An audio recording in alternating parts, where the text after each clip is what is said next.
Sawona Vusi. My brother. Unjani mfethu? No. Mphela ngomusa Nkosi mfethu. Oh, amen. Hallelujah. Hey, tada. So a few housekeeping rules. No, not housekeeping. Actually, a few complaints from my side. Sure. No, is it complaints? No, thank you so much for coming through. And I appreciate that you're a very busy man. I think this is what people say officially. Because we were meant to have this sit down since last year. That's right. Initially on the Hustlers Corner with DJ Spoo. That's right. And then you told me that you're kind of in and out the country, which I hope you'll speak to us about. And then we were meant to sit here on the Penuel show, and this is the third attempt. That's third right. time lucky. Sure. I thought it was never going to happen. Even today, I'm like, as this dealer net diva and he's not coming, and I was starting to get annoyed. I'm like, is this guy trying to send a message? Fuck this Penuel guy, actually. So some of my most watched videos on my channel, Penuel the Black Pen, mention you. I know. The first one being the one where I was dragging you on your voice. I'm well aware. I remember you posted it and you were laughing. And I was like, Vusi Thembekwayo speaks like this. This is like early day Pen. Very early. I'm still crusty, but crustier than this. Yeah. I'm glad that you took it in good spirit. And two other videos were the ones where you and Sizwe Dhlomo go at each other on Twitter, which I'm hoping to cover at some points as well. But sure. More than anything, I hope in the way I've spoken about you that you realize I'm a huge fan. A lot of us, even the people that claim to be your haters, constantly watching, constantly listening. So thank you for coming through.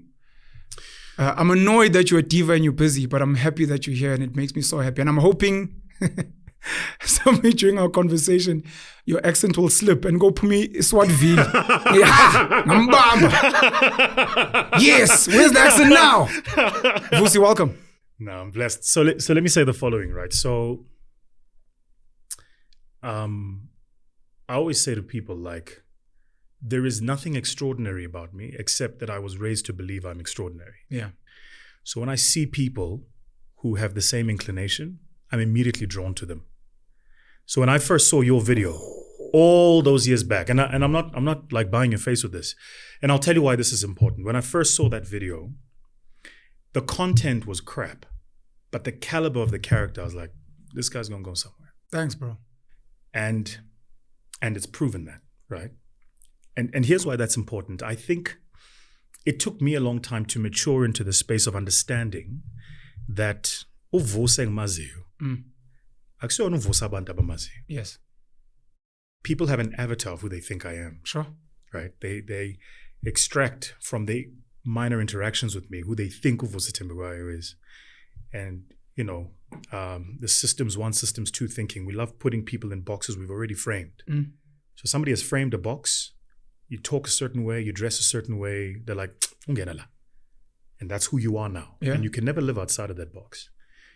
And what I've enjoyed about your journey, and the reason why of all of the platforms in SA that have been asking me to come on, and it's all of them. I can imagine. Each and every single one of them. I can imagine. Yours is the only conversation I took. Yours is the only call I took.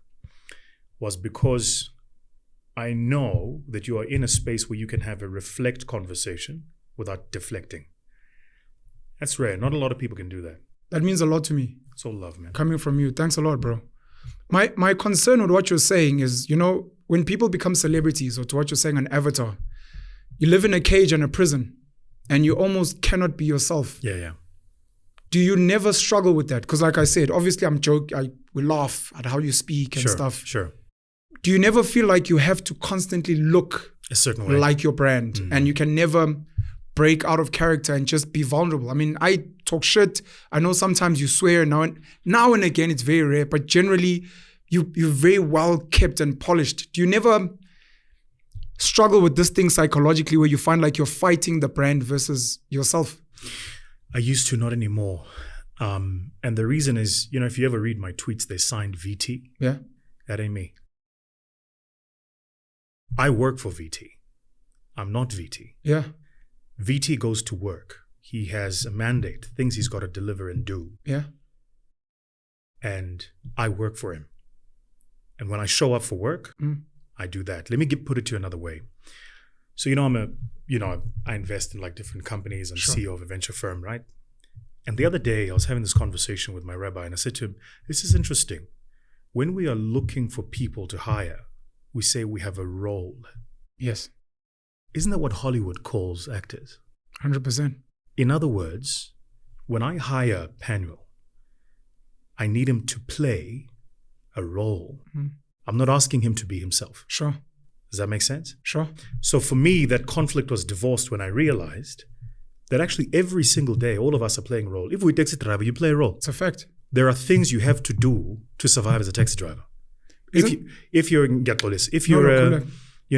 you're a cashier at a Pick and Pay, or you are an administrator at a Home Affairs office, you play a role. Yeah. There are things you have to do to be effective at that. And so in my mind, I kind of went, these are just the things I have to do to be effective at this. I happen to be good at doing those things. Doing those things is not who I am. It's something I'm doing. And once I was able to divorce those two things, oh man, it was all chilled. Until then, it was huge conflict. I will tell you this because you'll understand it. It was huge conflict because I didn't understand why I was hated by people I admired. Sure. I was like, how the fuck does that work? Yeah. Like, I love my people. I love my people. Yeah. Why would I be hated by the people I admire? Why would I be hated by people I want to spend time with? You know, there are videos of mine that circulate on social media. People don't believe when I tell them. Mina ngiyagibela V12 chief, whichever one that's in the garage at the time. Ngishaya Kia and go look for his sport. It's a god. It's my thing. Sure. My kids will tell you, like, Dad, don't mess with him. Nekota kababa. Sure. Right? I'm like, y'all do sushi? I mean, I go on Mr. Ding Tengi Kota. I'm that guy. Sure. And if they deliver it and it's got that lettuce, we're going to have a problem. There should be no lettuce. Sure. Gukota. Do you understand? Like, keep lettuce the fuck out of it. Yeah. Ingenapi lettuce gukota. That's me.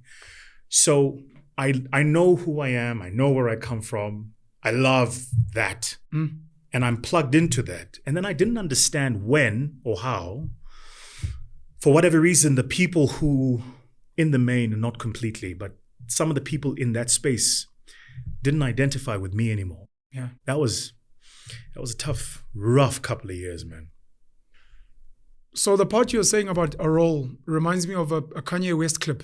I don't know what talk show he was on, and he was saying young children have got all these huge dreams. Yeah. And when a child jumps on a coffee table and they want to fly because they're Superman, someone will say, teach your child how to act. Yes. And he was saying we're all actors and we need to break through the simulation. Beautiful. So it ties in with that, which is very powerful and it's real. Look, we're all born blank canvases, and over time we are put into roles and you almost get imprisoned. If you're a taxi driver and you want to be yourself, the passengers who are used to other taxi drivers who act will teach you. Akwenziwa kanje. Absolutely. Why are you opening the door for us? Why are you saying yes, ma'am, yes? Akwenziwa kanje. Absolutely. Bizwa ngomageza. Omageza abenzi kanje. Absolutely. Kwenziwa like this, and then you almost get forced. My fear when I study human beings is I think a big part of what's causing mental illnesses and depression today is so many people conflicted in their heads around who they want to be, yes, sir, who they're supposed to be. And at some point, because I've got this imagination of a board of directors being your ancestors in your head, and they're always bickering. Because Ukokbani and Mkulbani, they want to dominate, right? And that's who your personality takes after. And Ukoko was like head of the risk and audit committee. So they was like, don't say that, Penuel. Now But now you've got that board of directors in your head, which is your ancestors and your genetics you were born with. And now you're introducing new data. Number one, you're speaking a language they don't understand.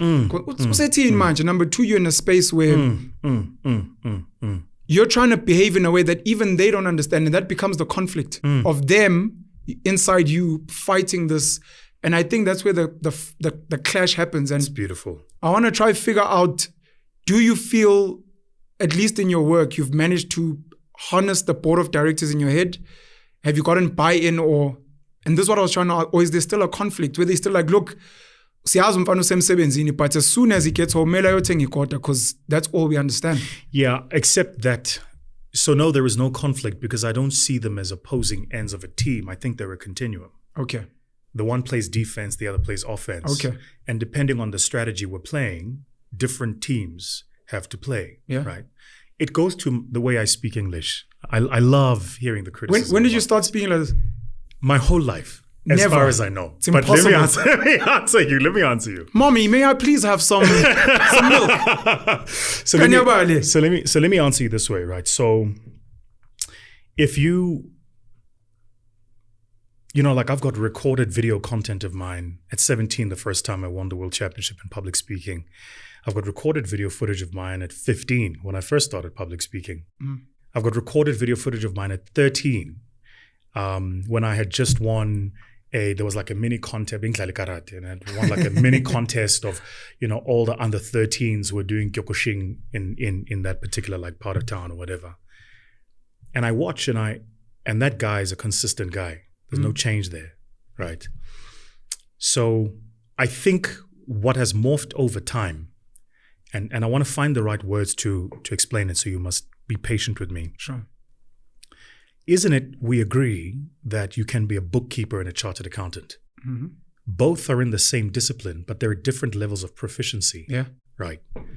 But to acquire those levels of proficiency, there's certain things they have to do to prove themselves capable of working at that level. Right. What do? I'm a global speaker. What does that mean? That means in a week from now, I'll be in Tokyo. A week after that, in Kuala Lumpur. A week after that, in Brazil. And everywhere I go, I am completely relatable. Yeah. So what South Africans say, he doesn't sound South African. No, because I'm a globalist. Yeah. I sound how I need to and have been trained to. This is important. You don't wake up talking like this. Yeah. I was trained to. This is why I'm the highest paid speaker in the continent. It's because when I land in Nigeria, I hit. When I land in Mombasa, I hit. When I land in Beijing, I hit. When I land in Los Angeles, I share the stages with the biggest guys you guys follow on Twitter and on social media. And every time I get off, they go, God damn, who's that guy? That's you flexing, boy, but we feel it. But the point is, it's because I take what I do seriously. Yeah. And if the choice is to choose between remaining who I was in the small confines of this environment and becoming who I have become in the broader context of the global environment, for me, that's not a choice you want to make because you're not going to like the decision that I'm going to take. Sure. So that's how I think of it. It's like, and by the way, I'm completely easy, right? This is why there are some people I'm sure you've heard this criticism a lot. And people go, you know, how well you speak English is not an indication of your intelligence. Sure. Yeah. Who said it was? Because I didn't. Yeah. And I think those who say that are flaring up their own inadequacies. Of course. None of us, certainly in my experience, who spoke English in a particular way said, well, if you can't speak it this way, you're therefore less intelligent. Sure. My feeling is, and I don't want to be insensitive, but I think it's true, that those who were unable to speak English at a particular level of proficiency inferred of themselves to be less intelligent. True. But only you can make you feel that way. It's because it's not me. It's not me. It's certainly nothing I've done. Mina mawufuna sihlale sixoxe isiZulu bafo. Ayikho inkinga naloko singakwenza. Ngakhuliswa ekhaya mina kuthiwa whatever language you speak it properly. Yeah. Kungakho kunabantu who will listen to me speak isiZulu and then they have it's like the matrix glitch. Sure. Okay. What's happening now? Yeah. It's just because when I'm in the context, I understand the role. And when I'm in the context, I know what I need to do to be effective in that environment. I want to say something very quickly. It's not selling out. Because actually going to be my next question. Let me tell you why it's not selling out. Sure. Because if it was selling out, then you would be going to work today. Yes. Right. So we can't choose the rate of our connectivity to our ethnicity as we've defined it. Ukugqoka kwami ibheshu does not make me an African. Nokukhuluma kwami isiZulu does not make me an African. So we must then define, when we say Penuel is an African, what is it that we mean? Because I can hate black people and speak the most fluent isiZulu. I can hate isintu. Yes. Kodwa ngisazi. Ugqoka nebheshu. Ngigqoka nebheshu njalo. Uyabona? By the way, I actually think this is perhaps what I call it the Vusi fault line. Like I always feel like I fit into this fault line of grayness. Sure. Right.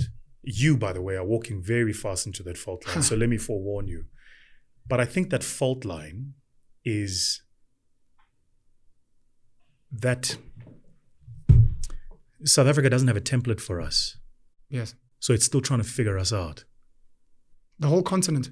That's a true story. Yeah. That's a true story, right? You know, we have a business in Nigeria. I spend a lot of time there.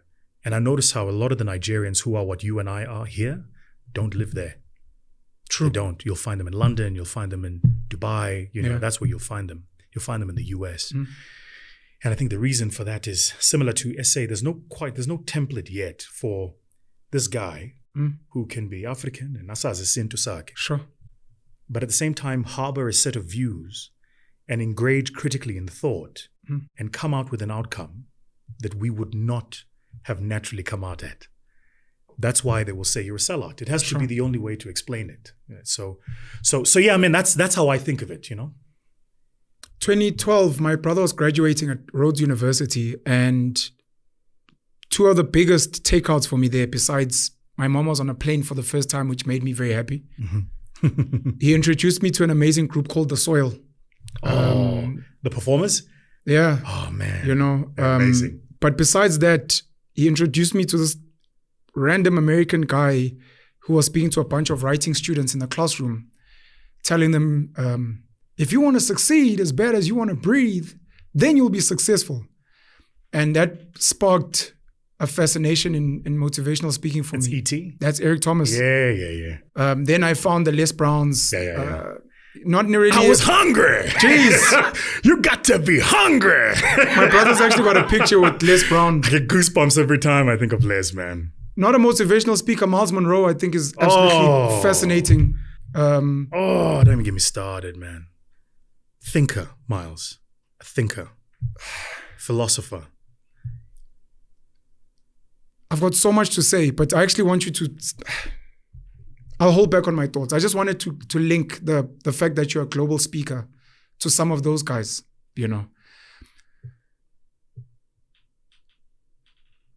What am I trying to ask? And by the way, before you say what you want to say, let me say something. There's somebody who will watch this and say, is Vusi saying you can't be a global speaker and speak as if Uphume Thembis? No, that's not what I'm saying. I'm saying that wasn't my path. Yeah. It's so important to make that point. All of us, I remember my point, have a pathway to where we want to get to, and you don't get to make somebody else's pathway less credible because it wasn't the one you've taken. Sure. Right? Sure. You have to remember, I'm 38 years old. I've been a professional speaker since I was 19. It's crazy. I've been on stage since I was 15. I've been holding the microphone and looking into audiences for longer than most people watching this have probably been alive. Sure. What I have forgotten, many people haven't learned yet.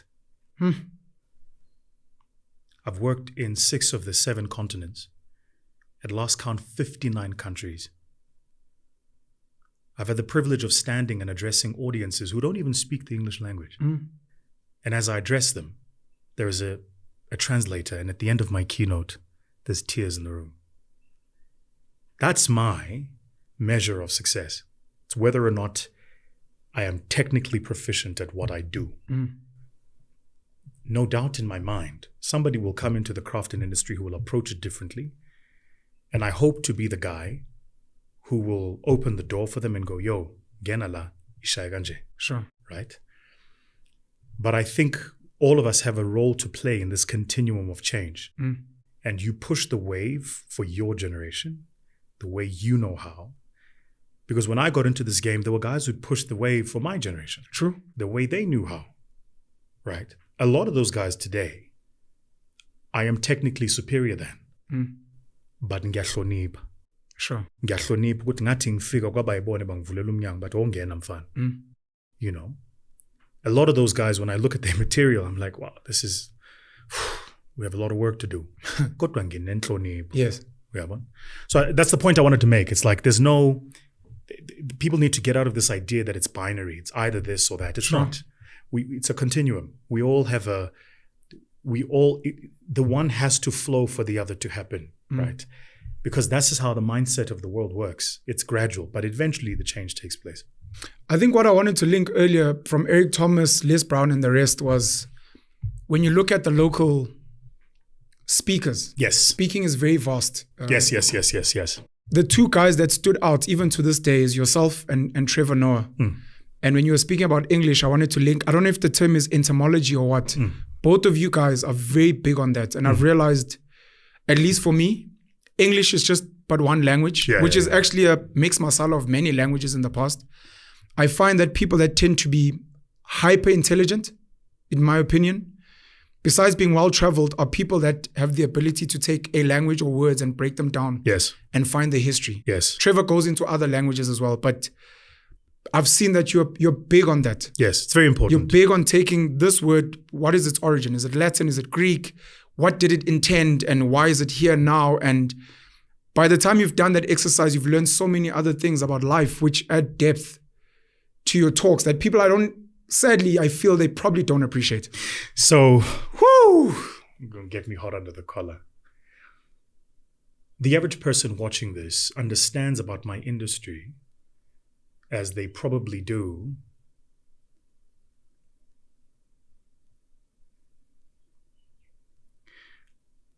about the depth of the Milky Way. And if you're watching this going, what is he talking about? That's my point. Sure. Right. Hey. I wanted to jump in narrative story and your conversation with Sadhguru because it goes that deep. Exactly. And so let's arc back. Let me just flex a little bit. Cool. So as an orator, by the way, it feeds on to what happened over the past week or so, but as an orator, I'm taught to study technique, devoid of the talent. So my training is I want to analyze the technique of Penuel. Yeah. Not Penuel. Yes. Right. So I've spent hundreds of hours studying Adolf. Hundreds. Adolf. Hitler. Hundreds of hours. I'm fascinated that you say that because I've studied the biggest leaders, a lot of them being evil because there's something special about them. But you see, people misunderstand being evil. People honestly misunderstand it. Sure. And here's the way I explain it to people. Why do Christians go to church? Because they're not in denial about the capabilities of the devil. If they were, they wouldn't go to church. Sure. They wouldn't pray. Sure. He's most incapable. He's the devil. You can't be evil and be incapable. Yeah. Because then your evil is of no consequence. Sure. So when I study Adolf, Mussolini, and I've hundreds of hours I spent watching their stuff. And an order of magnitude more hours watching, as I call him, the singer, not the public speaker, Martin Luther King. The greatest orator, in my humble opinion, of all time, Frederick Douglass, somewhere in the middle. And anybody who's never read any of Frederick Douglass's speeches, like you haven't lived. This guy had the ability to arc language into story and fabric story into experience with 3 words back to back. And he would just hit you, man. I always say, as I love hip hop, I could never do it. Yeah. But maybe that's the admiration. Hip hop was our school, man. So for me, I think of Frederick Douglass as Do Me and the Volume. That's how I remember. T. That'll tell you my generation. Sure. Stogie, the young old people call him now, right? But the guy's ability to manipulate words is unbelievable. So when you see a speaker, right, and you hear a few words and you say, just speak English, just suit, scam. You're not reflecting me, you're reflecting you. Yes. Because you've not taken the time to understand what I do. So for instance, back to the technique. So Hitler is probably the archetype of what we call stochastic speakers, right? He speaks like it's a drum beat. Sure. This was Hitler. He had a rhythm. There's another guy at the moment in politics in South Africa, of course, very popular. Everyone knows him. But this is how he speaks. He's got a rhythm. And just as he builds up, when he wants something to happen, that rhythm gets harder and harder. He's a rhythm speaker. Yeah. If you pull the rhythm from him, the words don't carry. And that's why people get riled up, was because he's got them in that rhythm, in that emotion. That was Hitler's way of doing it. Martin Luther King didn't speak, he sang. I have a dream. Dan da da di. Da dan day. That one day. He didn't end words. The word went into the other. In rap, Eminem's like that. Sure. He doesn't end words. The one word end goes into the other. You know who else is like that? Lil Wayne. If you listen to any of Lil Wayne's stuff, the words don't end. He's constantly singing, right?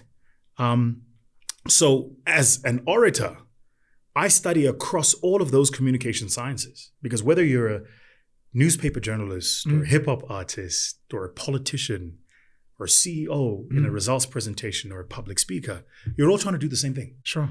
You're trying to get a message across. And I'm trying to figure out what's the best and most effective way to get that message across. That's crazy, because at least for someone who's hearing this for the first time, to understand that not only have you practiced your craft, but the studying of almost everyone and their nuances. For me, as someone with a curious mind and who loves knowledge, education, history, do you think you're the smartest person on the continent? No, not by any stretch of the imagination.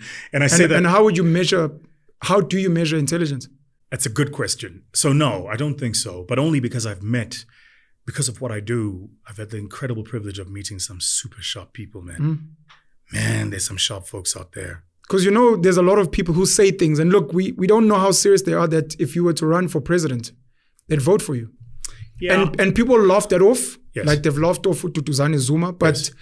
to what you're saying, if you're not paying attention Yes. to why are those people saying that, and if Yes. this guy actually decided to flex, you might see a move. People laughed at Julius, people laughed at Donald Trump. True story. So It always seems crazy, and then it seemed logical. yeah, That's the story of history, right? The story of history is first people say it's crazy, then they go, but of course.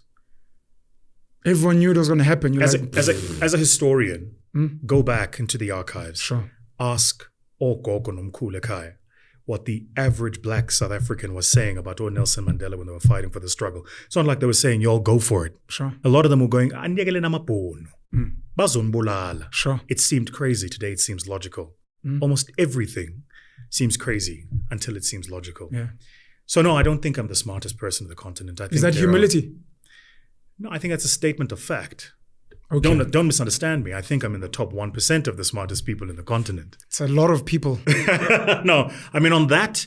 And by the way, you asked the question, what's Please. my definition of intelligence? And here's my definition of intelligence. My definition of intelligence is how elastic your mind is. Intelligence is not a number. It's a function of elasticity. But how do you measure that? And that's where I'm going. Okay. You determine Penuel's intelligence by his ability to interrogate new data using new frameworks and to arrive at new outcomes without getting stuck in the past. That's intelligence. That's how we as human beings have adapted. When they say human beings are the most adept and that we're the most intelligent species, those two things are intertwined, you see. Sure. We have adapted because of our intelligence. So you can't frame intelligence unless you frame adaptation. Okay. So it is in your ability to adapt, to interrogate new evidence, to find yourself in completely new waters and be comfortable in your ability to consume new facts and exist in a new way. That's intelligence for me, not And you truly believe there are people better than you? Because I know normally people would measure someone's intelligence on their depth on one field. It can't be. And not, to what you're saying, multiple fields and the ability to change frameworks. That can't be. I mean, if that's our measure, that for me is your ability to be technically proficient at something is how deep you go. Sure. In a Elon single Musk field. normally says, I'm not smart. I just do engineering every day. That's why you'll think I'm clever. But That's right. maybe if you ask him about football or comedy, he'd be like, the way he dances on stage is embarrassing. So, So yeah, I mean, I think, no, for me, that's how I frame intelligence. I think intelligence is it's an elasticity of mind thing. You know this, like you remember when you're like, I'm busy studying now, right? But if you think about when you're busy studying, one of the things your brain starts to do, you can't feel it, but you can almost feel it. Your brain becomes more elastic. It's almost as if you retain information quicker, you read faster, or you're more curious. You look for new data more quickly. That elasticity is a measure of for me anyway. Sure. So when I look at an intelligent human being, in my world that's ever-changing, fast adapting, I'm looking at your ability to come into a space where you'd be completely unfamiliar. Sure. And within a short space of time, create a familiarity for yourself. Do you believe those people should be running the country, the continent? It's a tough question because to run a system, you typically need structures and measures. Okay. And those people are great at designing. They're not great at running. Okay. They don't want to be managing things. Aksabo timekeeper. On a Wednesday. That's not what those people do. Those people ask the question, why must you arrive at 8 o'clock? Not did you arrive at 8 o'clock? So here's another way. I was explaining this to a client of mine who is having a challenge migrating their team into the remote workspace. Right? Sure. They're like, it's this remote thing and 4-day work week, blah, blah, blah. So I said to him, where does the 8 to 5 workday come from? Do you know? He says, I don't know. I said, well, the first industrial revolution preemanates from the United Kingdom, London. In the winters, right, at the time, the sun would rise sometimes as late as 7 in the morning and set as early as 6 in the evening. Now, because there wasn't a proliferation of electricity at the time, the British decided that it wasn't safe for people to work at dark. So the British invented for us, they did, the work hour and work day, 8 to 5. So you're watching this, the company you're working for has got in your employment contract, employment hours designed at a time 200 years ago. Sure. And we're completely comfortable with that today. For me, that's what I mean by intelligence. It's not your ability to go be at work 8 to 5. It's your ability to go why 8? Sure. And why to 5? And to think about how do you create a framework and an environment where people can understand that. So you're saying people that run a country should be ops people. And back in the day, obviously you'd have, I guess, the philosophers. Yes. And you're saying people that should be running countries are ops people. I'm saying people that should be running governments are ops people. And the smartest people, according to you, should just feed into the psychology of what should be done. And again, I don't divorce those two. I think you're going to have incredibly capable and smart people at that operational layer. Sure. It's fundamental. Otherwise, the operational layer won't hold. Sure. But I am saying those people who are constantly flexing at the guardrails of society, people who are pushing the boundaries of what society defines to be normal. In my experience, and it's just my experience, they are limited when you plug them at that level. Sure. They're better used when you plug them at a different level. That's why a lot of us you'll find as entrepreneurs, or you'll find them in creative arts. It's precisely because we want to be able to flex. Penuel wants to be able to flex. He doesn't want you to tell him what time to be at work. Sure. He wants you to adjudicate him on output, not on, so for him it's productivity, not present. 100%. Right. And for those people, it's just a different way of working. I think where the world is challenged today is creating a harmony between these two groups of people and how they function and work. But if you think about the greatest leaders of our time, the most visionary leaders of all time, they typically have tended to be the people who push the guardrails and then are very good at surrounding themselves with those operators. Sure. Because once I've pushed the guardrails and I've set a new way of working, somebody has to make sure the train arrives on time. I'm not that guy. You'll never go into politics? Or at least anytime soon? Or at least feed into politics? Because listening to you, I'm realizing that if we're going to agree with that framework, a lot of our government people on the continent are just not even listening to the arguably creative, intelligent, dynamic minds. I don't even know if they're good at ops. I mean, I think if you study politics globally, that's not a uniquely African thing. Fair I just enough. think it's what politics attracts. And that's a different question, by the way, which is I'm curious about this and I want to get your answer on this. Which one creates which one? Does the system of politics create the quality of politicians we have? Or is it the quality of politicians we have who create a system that perpetuates them? I must answer that? Yeah. Jeez. It's a chicken and egg question, but I genuinely want to know. I think the answer to that, for me at least, is I think our political system is almost got nothing to do with the politicians and almost everything to do with the wealthy elite and mostly their progeny, their descendants, who normally don't know what it takes to build anything. So they end up buying and renting idiots to try and run a framework that they themselves don't even understand. A big issue that I have personally is new money is not well trained on the history of what it takes to build anything. You look at new politicians in South Africa, they never built anything. They weren't trained.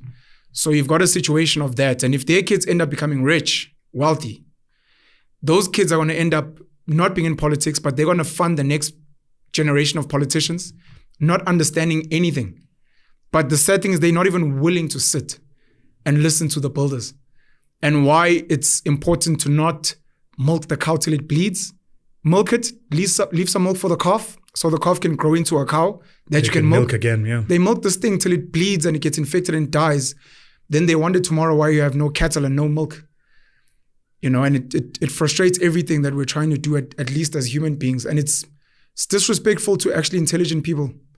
And it's very frustrating for intelligent people when people who have the power to influence, and not just politicians, but the wealthy people that fund them, are so short-sighted and they are self-destructive because they are so greedy. So greedy, they end up killing their own customers. It's mad. You're automating McDonald's, Steers, KFC, Mr. Price now, and tomorrow you're going to wonder why you don't have customers. No customers, yeah. But you've eroded the whole middle class. Yeah, silly, because you were just greedy. So that's my answer. I was asking you about politics and being president. And when you're going to run. I'm a believer, Penuel. And every time in my life I have argued with God, I've lost. Who's God? Time. Sorry, you mentioned something about a rabbi earlier. I actually wanted to touch on... Yeah, we'll get to that in a minute. So every time in my life I've argued, I've lost. Every time. Every time. So I have surrendered my life. Some people call it to the will of the universe. Others define it as Allah. Whatever you define God as, it's pretty clear that we are not here by accident. It's the very existence of human beings, what it took for Earth to exist. These 16 kilometers between the surface of the Earth and the outer layer of our stratosphere that sustain all life, all biodiversity as you know it. This is 16 kilometers. It's not a lot. And when you think about the miracle of that, the billions upon billions of us that have inhabited this earth, the trillions of diversity of species that exist, most of which are still undiscovered to this day. We're foraging the Amazon forest in parts we have not even discovered new species. We're trying to get to Mars when we've not reached the depths of our own oceans. That, to me, I refuse to believe is simply scientific confluence. I think there's a grand plan. We can debate who the planner is. Sure. And if we want, or who they are. Yeah. Or what they are. Can be committee. We can debate that. But my belief is that my God brought me into this earth at this time for a purpose. And every time I have argued with him about what my purpose is, I have lost. So I've stopped arguing. Okay. So would I run? The answer is I don't know. It's God's will. Yeah. If you flow in that direction. And this is why when people say to me, do it, I go, no. Because until I hear it from that voice, I'm not doing it. And I know that voice exists because particularly more recently, there have been times when the only thing that was speaking to me was that voice. Yeah. So I've heard it audibly. I know it exists. And mhlambe inkinga is the language we use. Right? Abanye abantu bakhuluma ngoNkulunkulu, other God, other Allah. Some talk about consciousness, abanye unembeza. For me, we're all funneling the same wisdom. Sure. This is why I have a rabbi. I'm not Jewish. Okay. I have an imam. I'm not Muslim. Wisdom doesn't know lanes and highways, Chief. It's wisdom. And you seek it where it exists. And so when I have questions that are wisdom questions, I go to people who have a perspective that I go, how would you think of this? Right? And I hear from them how they would approach it. Do you go deep? Do you go deeper than most people? I ask this because as you speak about the 16 kilometers and where we come from and the universe and the depths of the ocean, we may not have time, but your thoughts around simulation theory, your thoughts around the fact that we're plugged into a matrix to feed machines, the thoughts of the dinosaurs never existed. There's no such thing as Mars. And everything exists because you exist. And it's only because you're conscious and you've actually created everything, which therefore makes you God. And the day you die, this entire universe you've created, the science versus religion, those things are not real. They all were created by you. And this is why I know you call yourself Penuel the god. Boom. Let him know. And of course, you know, I feel sorry for you, man. Sure. I do. I can only imagine ekhaya, umuhleli nonkosikazi, how difficult it is. Because let me explain you. Sure. You're like a lion that actually was in the wild and now is captive. Okay. And it's sitting with all these other captive lions going, yo! Hey, kumnandi la ngaphandle la. Besidla masifuna ukudla kusho ukuthi bekumnandi silale, sitabalaze kube mnandi. Laba abanye like, no, chief. Bazokuletha ukudla ngo-4. Sure. Right? So the problem with you is your mind is so vast and expanse that you are in an environment that only understands contraction. Yeah. This is why you are so misunderstood. That's why you're attacked so much. I know, because I've lived what you live. Sure. The only difference between you well, and I... you still get attacked, so at least we're still in the same We're in the club. same boat. But I think the difference between you and I is, whereas you went and marshaled fully into the fire. Yeah. Mina ngingena ngokuyikutsa. Sure. I do my work. Bese once in a while, bese ngiyabuya ngihlala phansi futhi ngibukele. Sure. And disappear for a year or two. Bese once in a while ngibuye futhi ngithela indaba. You are in it every day. I don't know mentally what it does to you, because I know mentally what it does to me. Fair. It's a dangerous space. And it was going to be one of my questions around how you engage average minds that absolutely refuse to even begin challenging their minds for bigger things. The answer to your question is actually much simpler than you would think. Yeah. Right. It is not in the... We as human beings, we love to think of ourselves as supremely intelligent. Yeah. But the history of mankind is that actually the average people keep mankind going. Okay. So if you study any of the like well-known historical civilizations, study the nation Yagwazulu, right? You study the Roman Empire, right? You study the Barbarian Empire, the Vandals Empire. I was explaining to my son today why when you destroy something, it's called vandalism. Sure. He didn't know that there was an empire. What is the term? Entomology? That's right. Right. Okay. He didn't know that the origin of words. Right? Yeah. He didn't know that there was a nation of the Vandals. And every time they went and conquered new lands, they destroyed them so horridly that anything that was destroyed that badly was a mark of them. And so was coined the phrase vandalism. Right. Thank you. Or why barbarians existed, and why when you act in a particular way, people say you're being barbaric. Yeah. There's a genesis for that word, sure. Right? So, and I'm busy, by the way, doing a genesis for why we talk about Izulu, KwaZulu, yes, ngesizulu. Yes. And I'm trying to frame and understand that, because I think there's such beauty there. Why? When, one of my firms, a fund management firm, is called VUKA, VUKA. Yes. And it means in ngesizulu exactly what it means in Swahili. It's exactly the same meaning. Beautiful. So I find myself presenting to pension funds in East Africa, and I go, I'm the CEO of VUKA Fund Managers. They go, this is your company? Yeah. And the play on words with the VU, Vusi Yeah. Thembekwayo, KA, okay. Yeah. You there you That's go. dope. There you go. I try with my little brain hand. And by the way, the motivation for VUKA was, I was in South Africa around the time of the riots in Durban. And I was just like, we've got to rise up, man. And so that word VUKA was playing in the back of my head. And we were doing some thinking in the firm at the time. But the point I was making is all of these words have a genesis. And if you don't understand the genesis of the word, you rob yourself of understanding its true context and meaning. True. And so you then interpret what you have extracted from that word to be its meaning, when that's not its true meaning.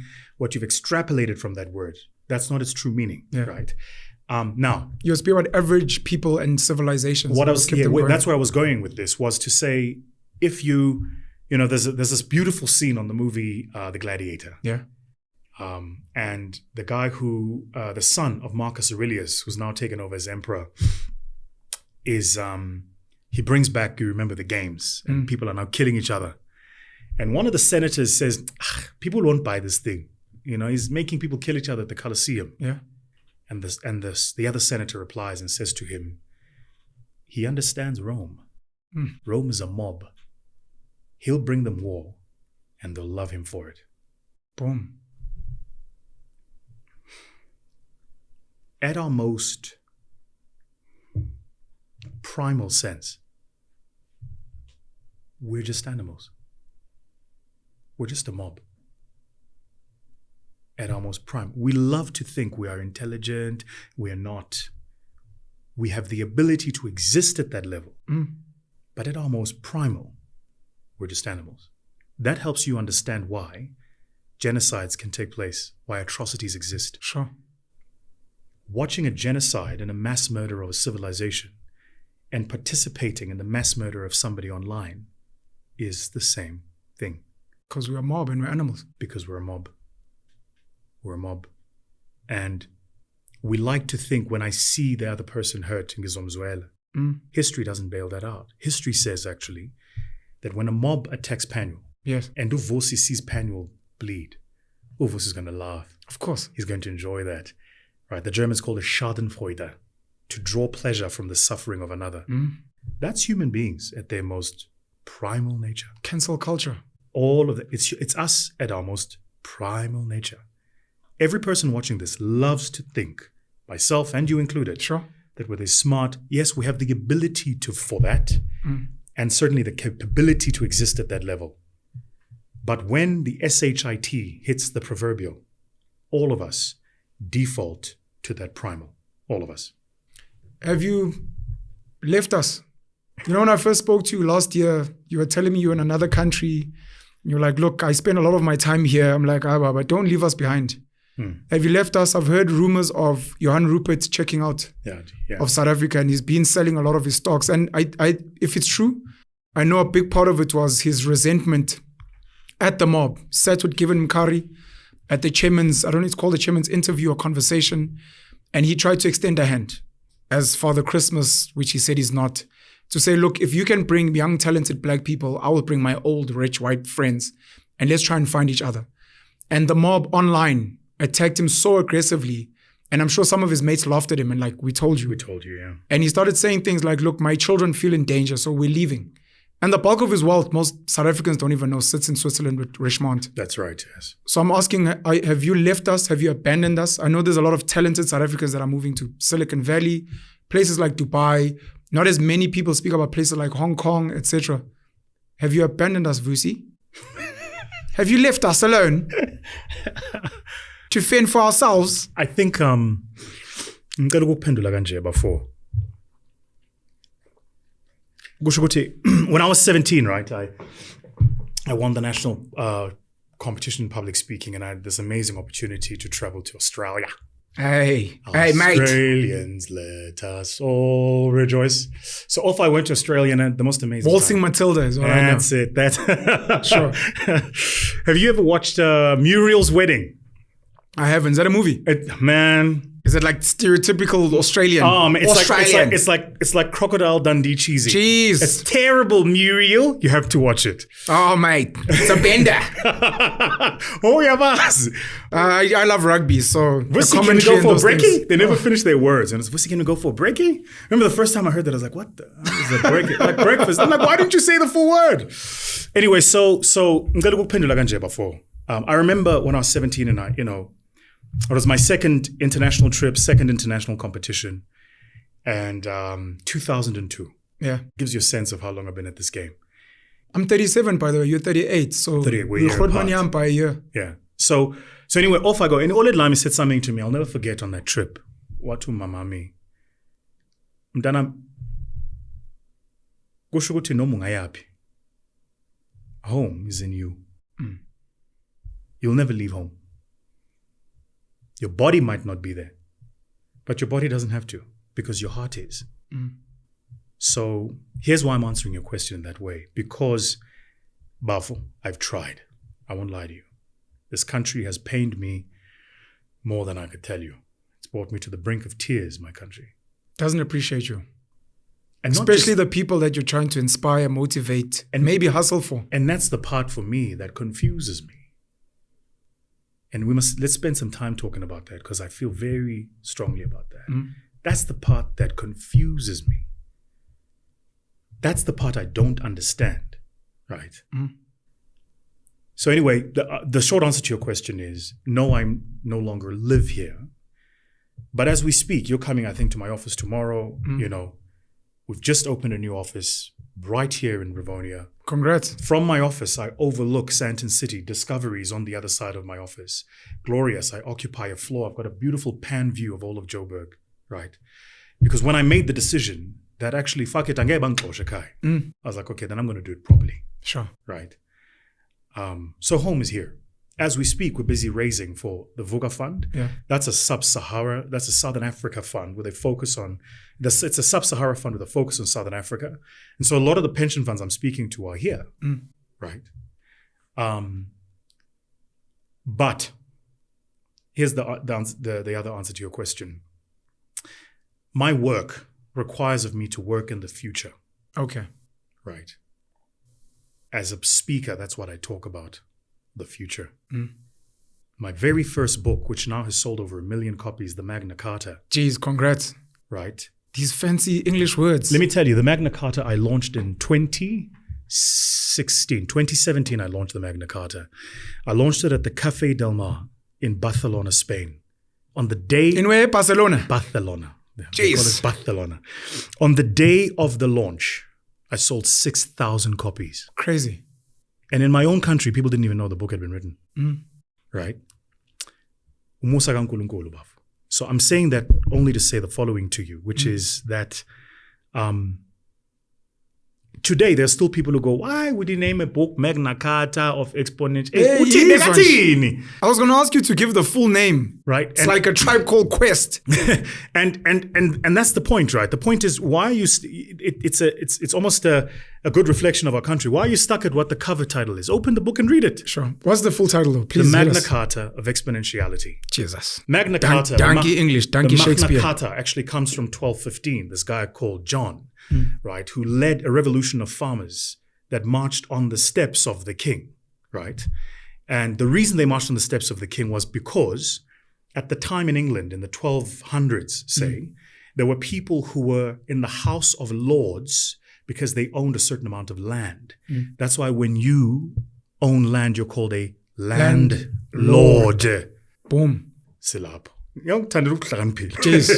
So anyway, and what was happening is these landlords had peasants living. It's an impolite term, but that's how history is written. Sure. These peasants. We still have peasants now. They probably have a different name, which is politically correct. Sure, right. We call them the masses. Sure. Right. And then 2-3 generations time, somebody will go, why did they call them that? Yes, that's derogatory. So they had, and those peasants were made to pay a certain levy to the landlords, who paid a certain levy to the king. That's how the king lived. And what happened is the king pushed up the levy. The landlords pushed up the levy to the peasants, and the peasants were like, we can't pay this. Sure. So this one particular farmer leads an entire revolution. They march through the streets, and they eventually arrive in the city of London, which, by the way, most people don't know, that the person who actually founded the walls that protected the city of London is an African, a man called Severus. That's why my crypto startup was named Severus. Do you tell enough of these stories? Because the story is amazing. It's hard to, because angitospecies khuluma ngokuthi ngezinto zamanje. Okay. I think the point is we can have this conversation because that's how we are tuned in, but most people are not there, right? But go and read up about Severus and who Severus was. Literally the walls that were formed around what then became London were built by an African. Yeah. Without that African, those walls of London would not have existed. And he did so to protect London from all the other, kind of tribes that are trying to attack it. The point I'm making is this. So all of this is happening. This guy marches on the street, he basically gets to the steps of the king. The king is forced to now sit with these people, and they're like, look, chief, if you don't change the rules, you're out. Sure. And they force him to write a charter. The Latin for it was a Magna Carta. Beautiful. The Great Charter. That charter is the foundation of some of the rules and laws we hold to be true in society today. It was the first time it was written on paper that all men are created equal, that all men will be presumed innocent until proven guilty by the law. It was the first time those ideas were written on paper, ideas we live by today. For me, all of this is important because I don't understand how you function in a society with a set of rules and you don't understand their genesis. Yeah. This is why a lot of people find it difficult when you say, but that thing doesn't work anymore. Sure. We're so harped up on tradition and we're not willing to adapt to innovation because we've convinced ourselves that the way it was done is the best way for it to be done. That's why everybody today is talking in South Africa about you to have direct candidacy running for public office, right? Why must you have political representation? Well, you need to go and read the Constitution. But more than this, you need to read the time during which the Constitution was written. 100%. Because if you read the text void of the context, you miss the purpose. Boom. So we end up arguing over semantics, right? And as I say, this is not a conversation that a lot of us want to have. But I hope I've answered your question about have I left. I read somewhere someone saying tradition and customs are just our ancestors who have passed on, holding us hostage. You know, you were explaining, and I wanted to ask, you were explaining how when you launched a book in Barcelona, in Spain, you sold 6,000 copies. And is there like a theory that you will never be appreciated at home? Not just for Black Africans, but for almost everyone. Afrikaners came and became great here. Other people became great elsewhere. Is it just one of those things Yeah, where I've accepted that. I'm from Newcastle, I'm Black coffee, I will only really be appreciated at home, Trevor Noah, when I leave. Yeah. And we must just accept that. Yeah. Is that what it is? Yeah. I've accepted that long ago. But I've accepted three things. Yeah. The first thing I've accepted, which I would hope you are beginning to either battle with, if not you've already assimilated yourself to, is that I will be misunderstood in my time. Yeah. And that's okay. Sure. The apartheid capable statement is a good example of this, Sure. right? That I will. Oh, and you try to explain and they just refuse to understand. They don't want to know. The emotions are just like, don't even entertain the potential understanding. They don't want to know. Yeah. But so the first is I've accepted that. I'm Okay. like, okay, it's cool. I will not be understood in my time. Sure. Not by the average. That's cool. Because as a historian, I know that almost every single, and I say this with as much humility as is possible to make this statement, because it's not a humble statement, almost every single human being that pushed the boundaries of humanity was typically hated in their time. 100%. They were ridiculed in their time. Crucified. Everybody today loves, Fanon. Everybody today loves Steve Biko. Everybody today loves MLK. Everybody today loves Malcolm X. Yeah.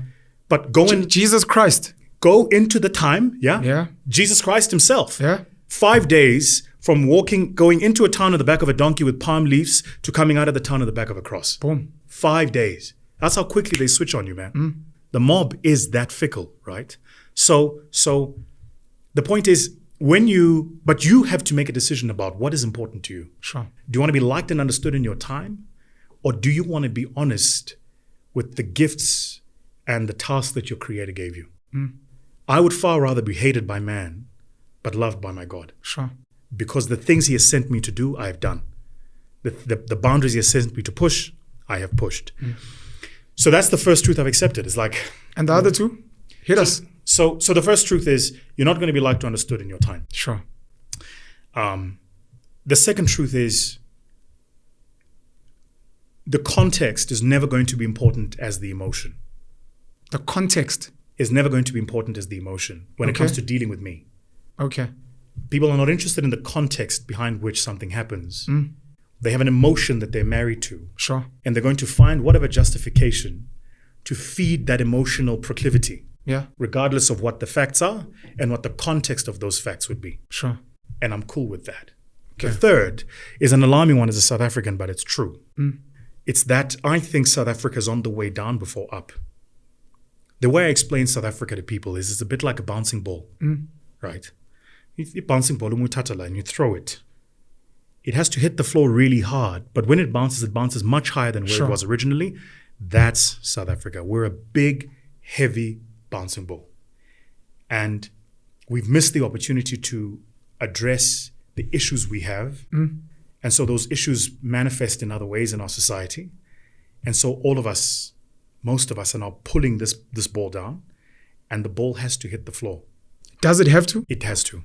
It has to. So this is natural what's happening. Yes. Ray Dalio speaks about billionaire hedge fund manager, speaks about the cycles of the economy, and that some of these things, if you study history, never change. That's right. Maybe for some of us who are trying to prevent it, it's like, leave it. You can't. Just prep yourself so that when it bounces and moves up, you're well positioned. Absolutely. You've nailed it. You've nailed it. What you're doing, if you're trying to stop it, is it's the physiological equivalent of standing in front of a Transnet train that's moving at full speed where the rail is still there. Should we move out the way?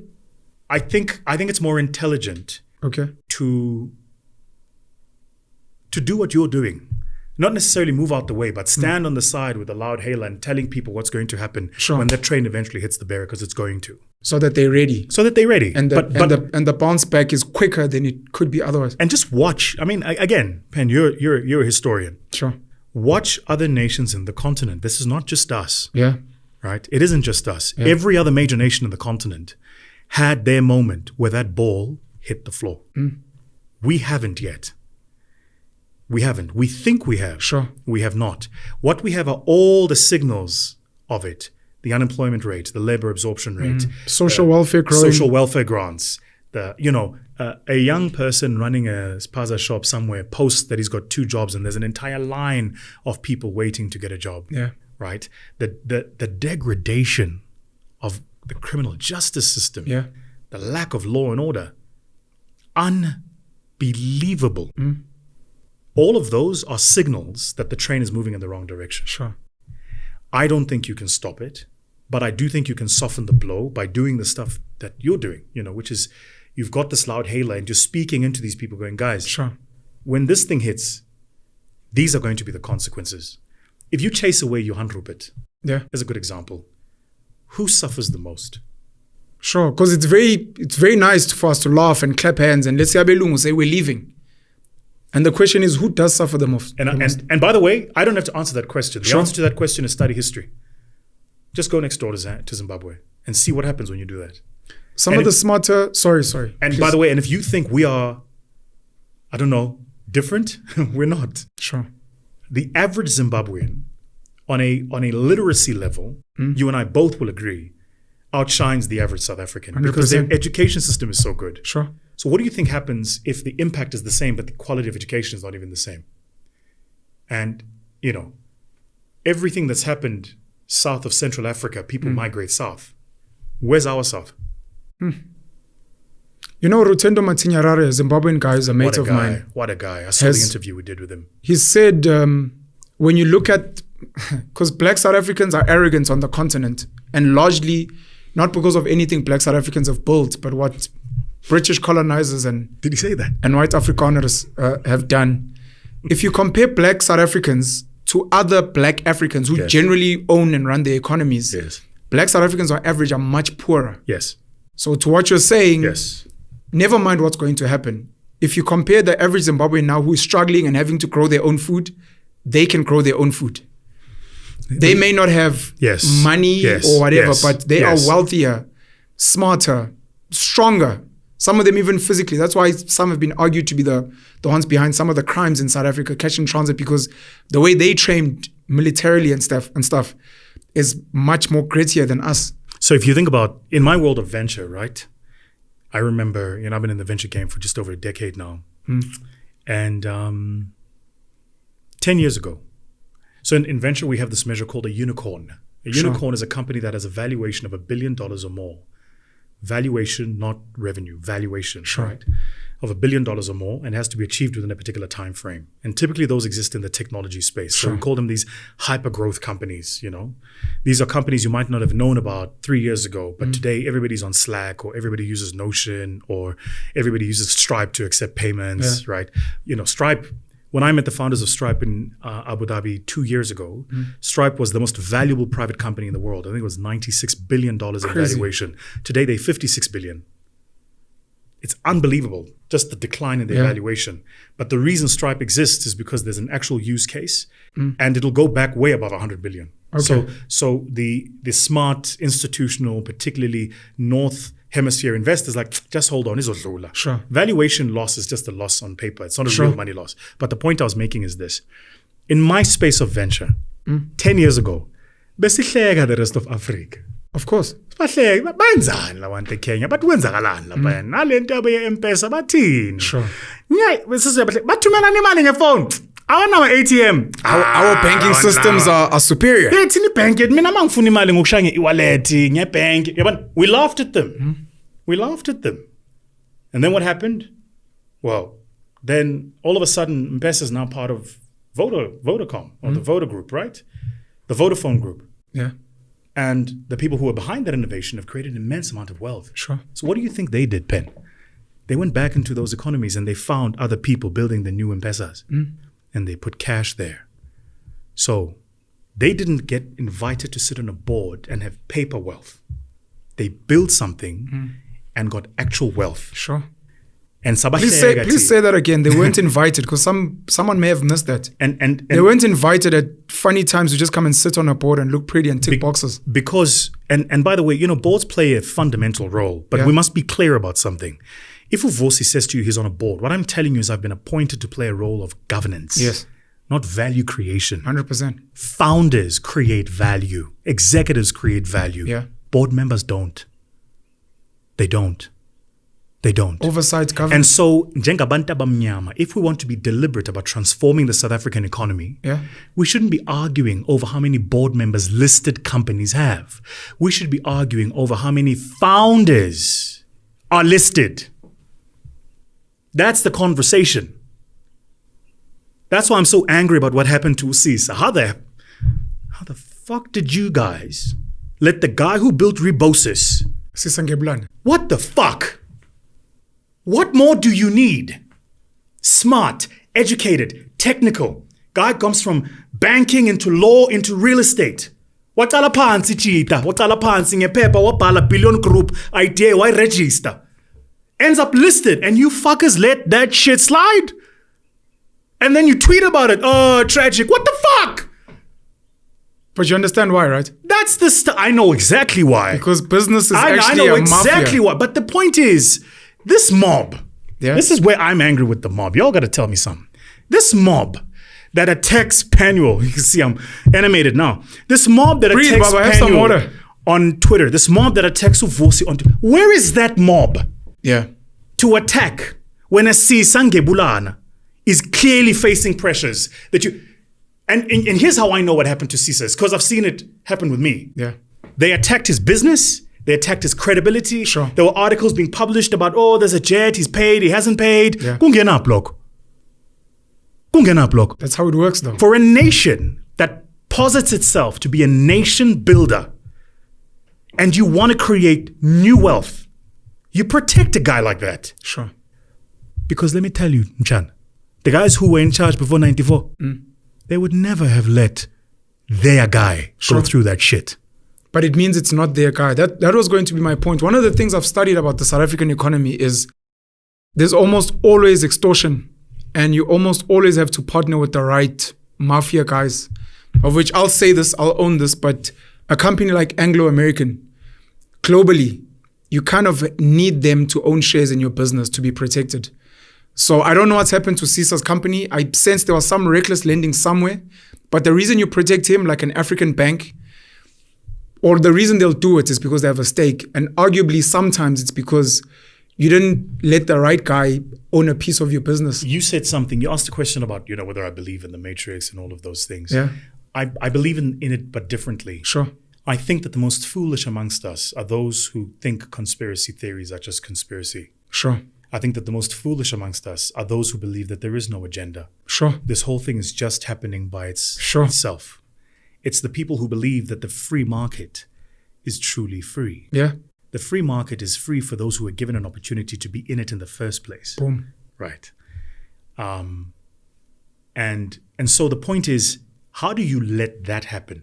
And by the way, there is Usisa, and we could just keep going down that list. No, there's a long list. We study them, but the quality of education and intelligence and knowledge in this country doesn't allow you to engage conversations like that with the average South African. Let me just say something. That, by the way, is on purpose. Of course.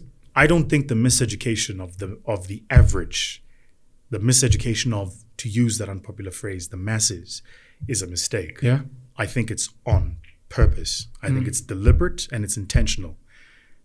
It perpetuates the very same patterns of issues of ownership, access. So I was talking to you about what's happening in East Africa today. Yeah. In East Africa today, Julian, my good friend Julian, right, and guys like him who are funding startups, they're not using money that they got in shares somewhere. They're using money from businesses they built. Boom. Where 10 years ago, Tina besbahleka, and today they're sitting in the money. Today, if you look at the most valuable startups across Africa, who would you looking at? Jumia, Kenya. Paystack, Nigeria, Flutterwave, Nigeria, and I could just keep going. And in that list of 10, there's maybe one South African, that's Yoko. And somewhere in the top 20, maybe top 30, Naledi's business or Aisha's business, Sweep South. That's it. I sit in the venture forums, my guy. I see the ideas coming. We're not building. Now, here's what it means today. Today, it means siyahlega because we say our country is more beautiful, blah, blah, blah, blah, blah, blah. Sure. But what is the point of you living in a country more beautiful where you're not creating the economic resources to enjoy that beauty? Yeah.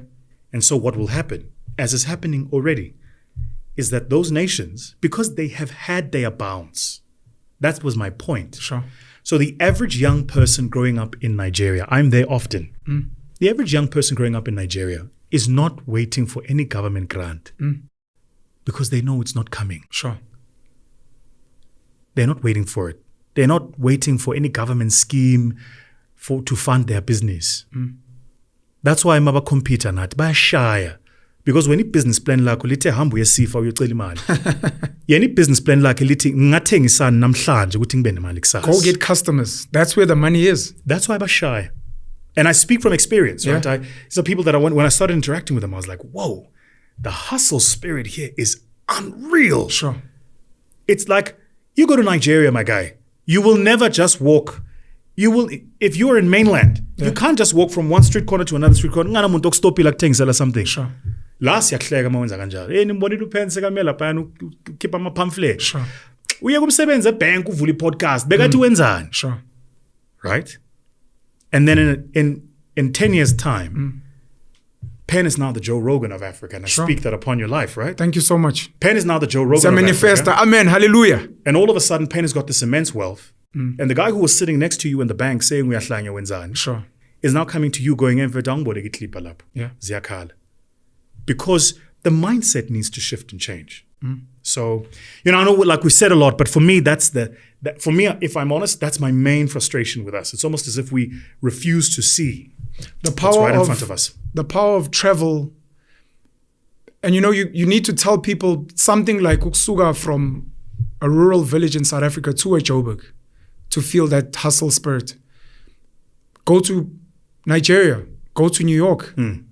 So that's the power of travel and immersing yourself in spaces where there are high performance people, which is one of the things I've heard about Dubai now, because I spoke to a mate who's currently in Dubai and I asked him about Silicon Valley. He's like, at some point, Silicon Valley was the place. He says, in his opinion, high-powered people with money looking for ideas are currently there.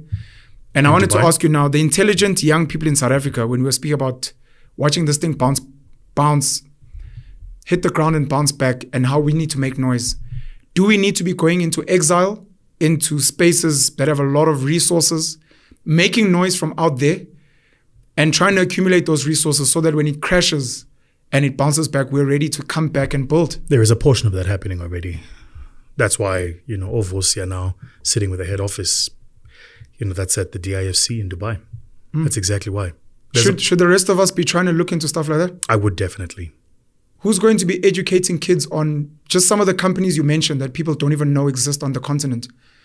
If we know miseducation is funded, who's going to try and help Uvusi, who struggles with chasing information, I hear you, to plant those seeds so that it's easier for them? So it's a very good question. And I think where we have to appreciate each other, and it's actually where I think you and I both have been fairly poor in terms of how we have. And when I say you and I mean not only you and I specifically, but also the centers where you and I exist is where we've been fairly poor is in creating a coordination of efforts. Yeah. If I opened to you today my Rolodex in the Middle East, we could flip you up 10x. Impact, scale, access, like this. And I wouldn't have to do the work because you're doing it. So I think for me, that's what's this bridge we need to create. Yeah. There are some who must stay, hold the fort, educate, build, do what you're doing, mass evangelize. And then there are others on the other end who must go, look, I'm in the business of creating wealth and accumulating capital, but I see you. And I'm going to, right? I had a conversation with very wealthy friend of mine. You know him, but I won't mention his name. I don't have his permission to. I don't know any wealthy people except Vusi. Who's officially? Who's he's a Jewish Zionist, and he was talking to me about how much of his money he sends to Israel. Yeah. And man, I was like, what? Like it's telephone directory numbers. Yeah. It's like, why do you do that? He says, because we as Jews understand that there are some who must man and protect, as they call it, the homeland. And those of us who are sent out into the exiles of the world to build the banks, the pharmaceutical companies, the retail companies, the chains, the mass chains. The media companies. We must send them the resources. Yeah. But they're completely aligned on what the mission is. And I think that's going to be the need for our generational mission. Now, it won't be a popular mission because in the degrade are people who are enjoying the degradation. 100%. Right. There are people sitting and watching this thing go wrong and going, Mayiwe vele, sifuna kube kanjalo. And you must understand that when you try to hold the fort and educate, and you're not gonna be liked. And sadly, the masses are too eager to hate you than to understand you, so they will hate you first. 2 quick questions. I don't know how much more time you have for us since you're such a busy man. I took the day, man. You said, Jeez, thanks, bro. Do you understand why so many people, and look, you spoke about being misunderstood. Do you understand the mindset of why so many people call you a scam artist? Yes. Motivational speakers just blow a lot of hot air. That's the first question. The second one being, are you comfortable speaking about your wealth, your money? Because there's a follow-up question from that.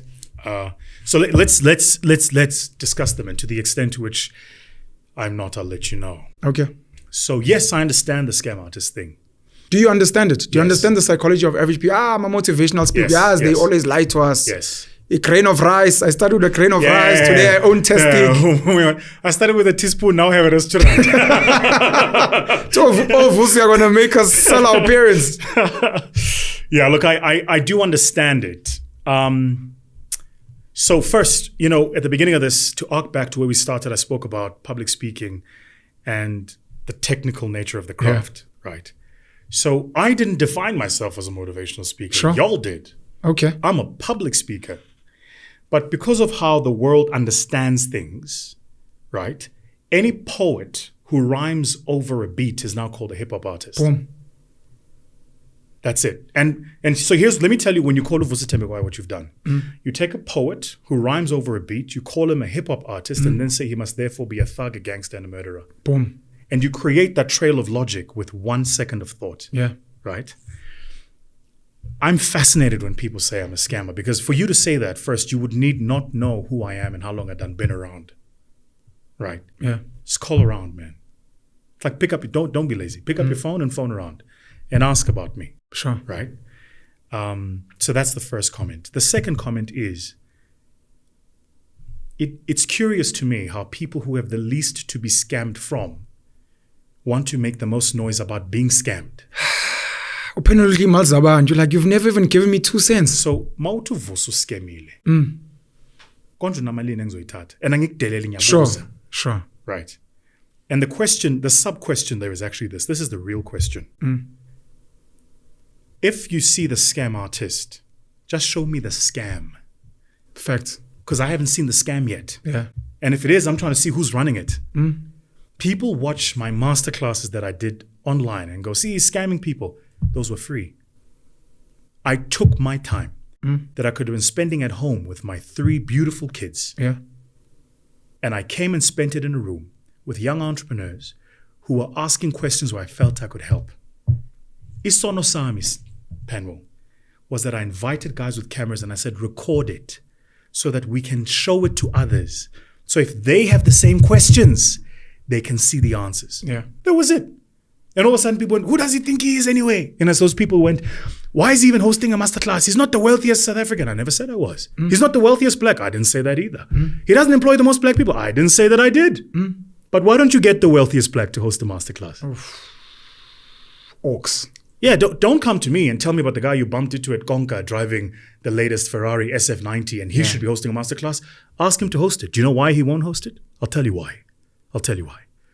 Because within 30 minutes of that, you would realize he's all flow and no substance. Yes. You would realize he's all connection and no content. You would realize that if it wasn't for the people he can dial on that tablet that he uses as a phone. Why are you speaking about a specific person? Right. That guy wouldn't have that wealth. Yeah. That's what you'd realize. The only reason you don't like me is because I've taken the little I have, opened it up and said, hey, yo, izani ngizonibonisa kwenzakalani la. That's it. If you want to learn how valuation works today, go YouTube, Vusi Thembekwayo valuation. There's a full video on it. That's it. Isono sami was that I took information you would have gone to school for, shared it for free, and people who did not understand the value of that information then went, he's scamming us. Those masterclasses were for free. I didn't get paid for that. Guys go and watch it and they go, yeah, but at the end it says in association with Capitec. No, that was me showing goodwill to Vusi, my brother, who at the time was the CMO of Capitec. Yeah. We had just done a campaign and I said, yo, to thank you, I'm going to put your logo at the back of these masterclasses so folks go, it's all good. Sure. They didn't pay me for that. They didn't pay you. So come on. No. I mean, Spuda's a brother. Hold on. I was Puza man. Don't do I'm that. kidding. Spuda's a brother. Spuda, if it wasn't for Vusi, so my campaign with Capitec wouldn't have happened. Sure.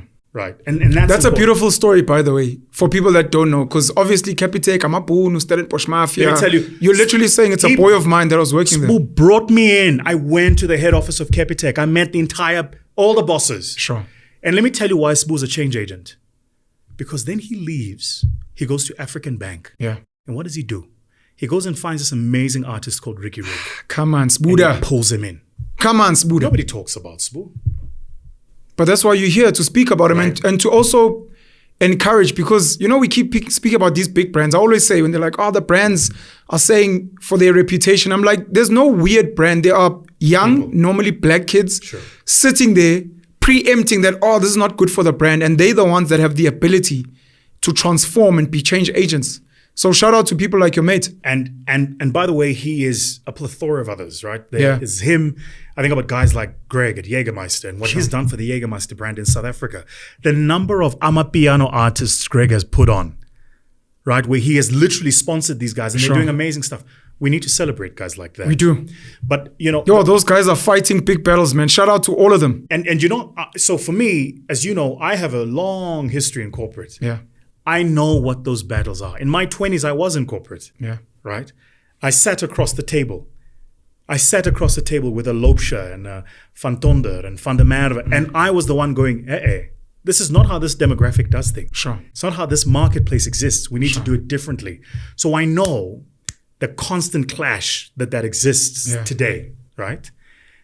Just the way our people were represented in ad agencies 20, 30 years ago, and the arc of that story, it's because there were change agents in the room going, why njalo manenza ama-advert for abantu abamnyama fanele sijive? Sure. Sajive siyacula siyamemeza. Why? You're making an ad about, I don't know, female sanitary pads. And they're dancing. What? But sanitary pads nokujive konje sihlangana kanjani? Kanjani? Nisithengisela ama-baked beans siyacula sihlangana kanjani lezi zinto? Right? And it's because there was an archetype, an avatar of who black people are. Yeah. Singing, dancing. And that's how our story was told. Yeah. So I'll go back to your question.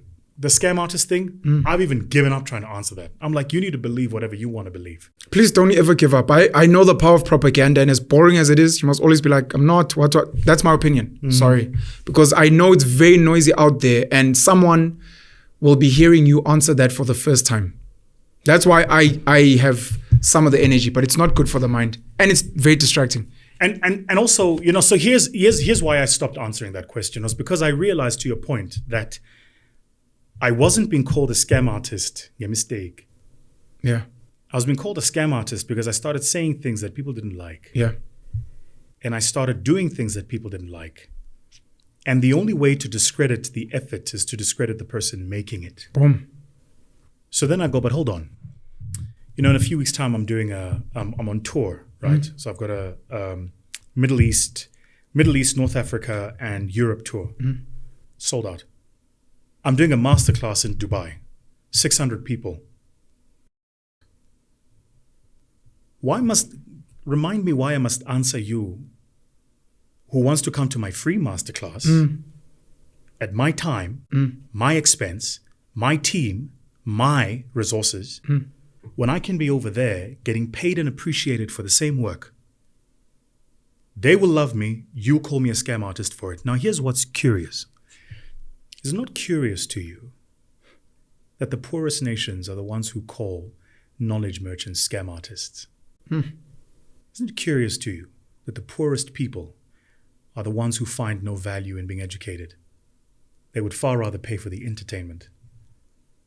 When I run a workshop or a session in New York, if I run a workshop or a session in Texas, as I did last year, people don't squabble at my fee. They pay the fee. They come into the room, they sit down, they've got a notepad, and they write it down. Yeah.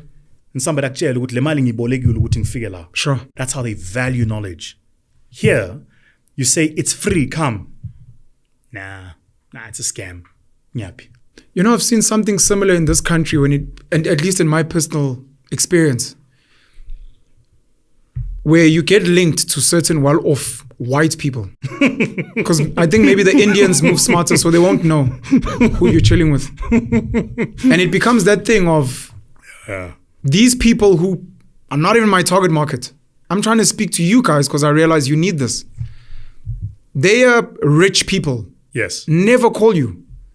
And then other people, let's say a Jewish businessman is calling you to be like, I see value in your content. Yes. You can teach me something, I can use it.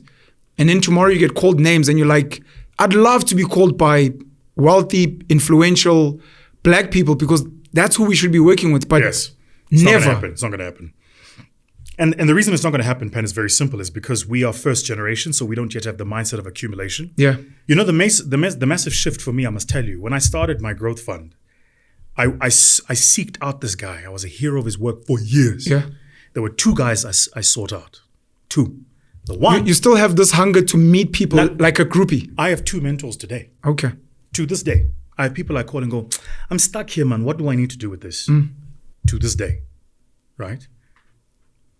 The one was this guy who'd created a company making hair stuff for people who wanted to make dreadlocks. Sure. Jabu Stone.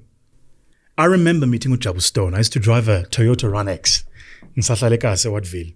Hey, so maybe nami one day, because number ngetez songs of you got the right brand. I had a Toyota Run X RSI, 6 gears forward, first generation. It was red in color, right? Sure. And I used to work out at the Virgin Active in Benoni. And Saturday in Pumichimin, I'm driving through Benoni town, and I get to Tom Jones Street. And man, there was this beautiful burgundy BMW M6.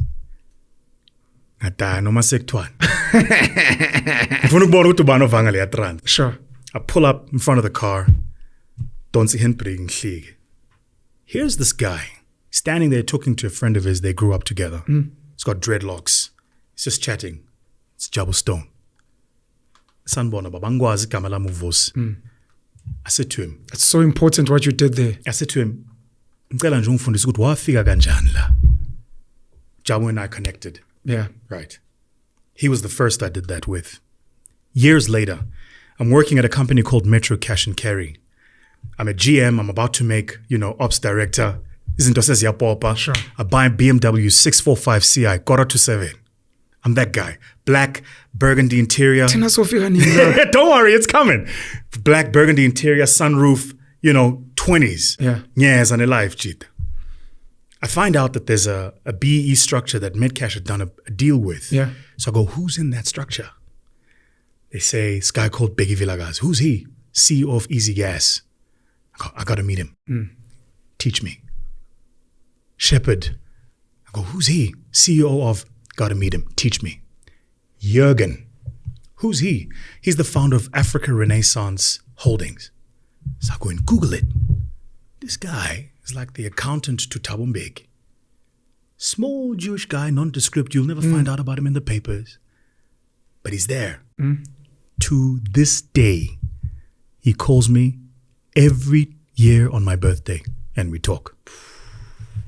So Mabogo Vusi, and you say scam, Mchana, you're missing all the chapters.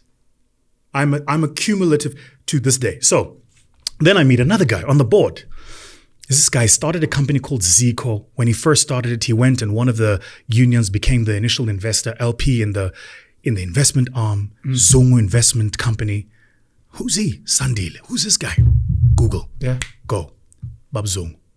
Sat with him in his office. At the time, he had an office on Rivonia. Go and meet with him. Teach me. To this day. To this day. What I do, and this is my cheat trick, if there's a level I want to get to, I study the masters. Yeah. Then I seek them out and I go, teach me. 48 Laws of Power. That's Robert it. Greene. That's it. First, never outshine them. Ubaba, is it Ubaba Uputi? Put Sandile Zungu owes me a sit down, man. Yeah, man, that guy 2-3 times his PA is, Lalela. Kushuthi, nginenhlonipho kakhulu mina for uZongo because of not only who he is, but how he is. Yeah. He's got this incredible grace about him. I mean, the incredible success God has blessed him with today. People forget. Thank you so much, Debza. You know, people forget a few years ago, they'd written that guy off. Yeah. They'd written him off. And if you think about his beautiful estate place today, Zongones, and I've seen that. The things he's doing now and the owning of Amazulu Football Club. Guys, what else do we need, right? So the other guy I sought out when I started my venture firm, I was like, you know, every time I talk to people about black entrepreneurs, there's this name that keeps coming up, Richard Maponya. Boom. I need to find this guy. And you put it out in the universe and you leave it. And one day, young lady calls me, Tulisa, smart young lady. She says, I'm calling from the Richard Maponya Foundation. I go, God cannot work this way. Come on. She says, Umkhulu would like to meet with you. That man held my hand literally until the week of his passing. He held it. When there were questions, when I was like, I'm trying to break into this industry, he was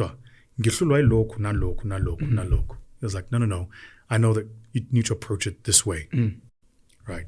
The person who taught me about the difference between a coach and a sponsor was Richard. He was like, you've got coaches in your life. You don't have a sponsor. I said, what's a sponsor? He says, a sponsor is the person who speaks about you when you're not in the room and the conversation with people of power is being had. Yeah. So I said, go build relationships with sponsors. He says, you're not going to break into, asset management and allocating people's money unless you've got a sponsor in the room. Yeah.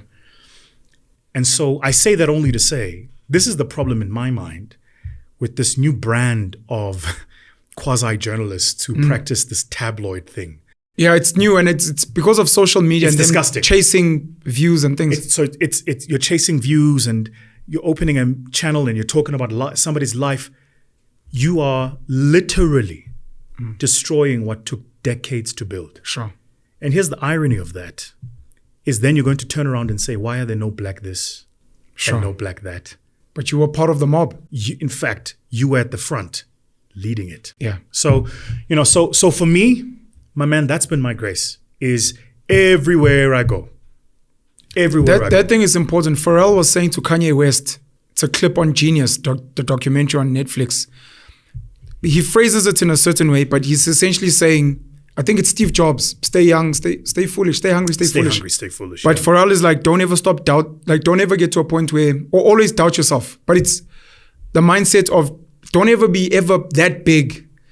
Always be willing to humble yourself. Absolutely. I've seen Pete Diddy sitting with, I don't know if it was Ray Dalio, Jay-Z sitting with Warren Buffett. It's always be willing to humble yourself. And I like the Jewish reference because there's a channel, it was called Kosher Money. It's now called Living L'Chaim with Eli Langer. And one of the rabbis that comes there was speaking about his success and how he makes sure that he always writes a note. He's like, I know we do use technology and those things, but those little things where I got a letter, I never get letters. I got a letter from this guy to say happy birthday. I know it's your birthday.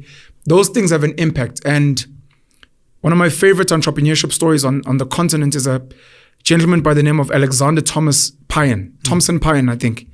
From America, one of his elders was South American politician. He went to China, learned Mandarin at night, learned import-export, was picked out by some New York billionaire. I see what you're doing. Come and help me run. They started doing telecoms around the world. He eventually stumbled upon Angola. When he got to Angola, he was like, this is fertile earth. No one has done anything here. I'm coming to blow it wide open. Became wealthy, he loved Angola, he settled. And he spoke about one of his wins was this person at the harbor that he needed favor with. And he couldn't get through to this guy. He found out that the guy was going to get married. He was somewhere in Europe. picked out a very expensive dress for this guy's wife, took it to the guy. He wasn't asking for anything, gave him the dress. And he's like, that little thing, out of everyone who's maybe willing to bribe him, whatever, he'll never forget that. It's power. That I got that for. So sometimes we forget the little things, and it's that. The day a Jabu Stone, as an example, has the ability to influence something major. Yeah. And it's like, Nyamkumbulu Vusi. Yeah. Maybe he's done things, maybe he says things, maybe people call him whatever, but in Kumbulu Mfana we Ranex, Ebov, coming to me as at least, Sanbona Babi Kamala Muvus. And for that reason, you can give me 100 million, but this is the guy that I'm going to choose because of those things. And I think that's pretty powerful. You know, the Jews, in the Yiddish language, there's this word, fargin. It's a beautiful word.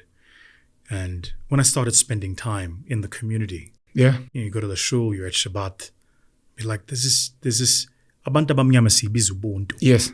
They come at it differently, but this word fargin, here's what it means.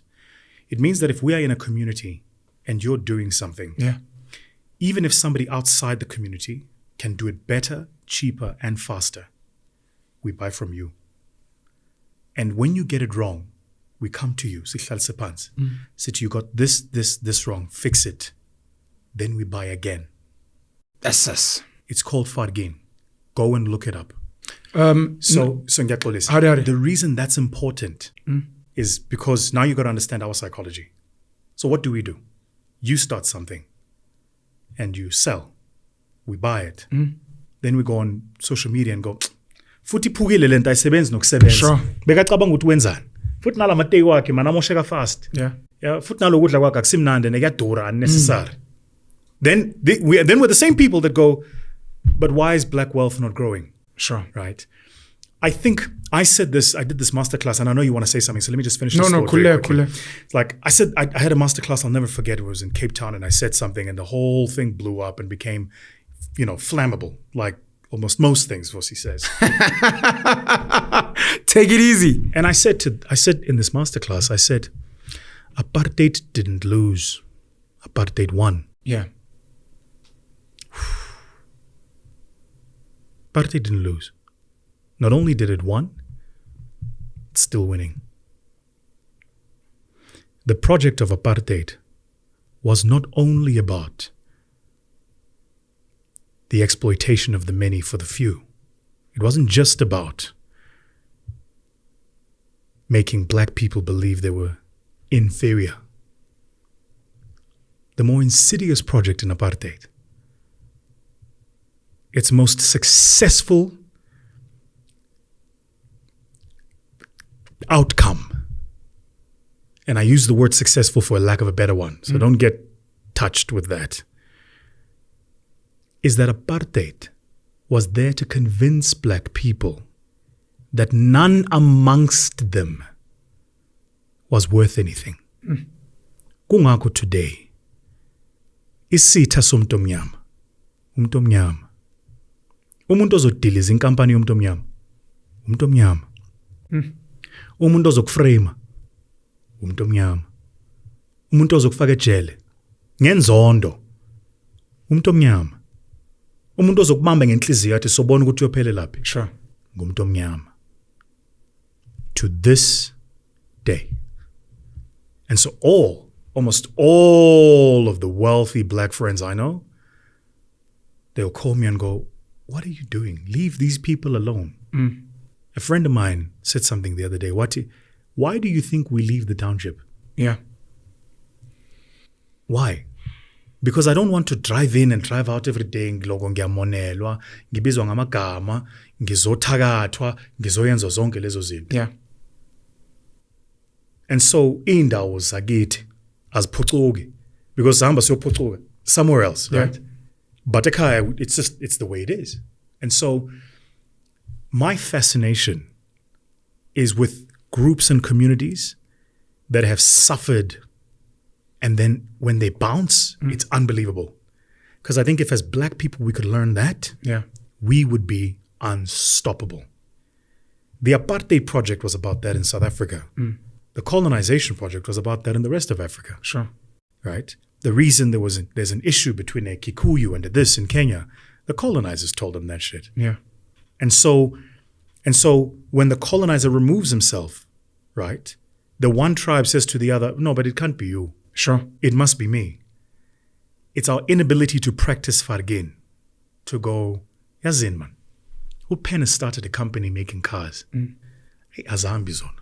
Hey, it's a slow man. Nama gerai tu, clash ya puga, yabon. Agana na set nerve.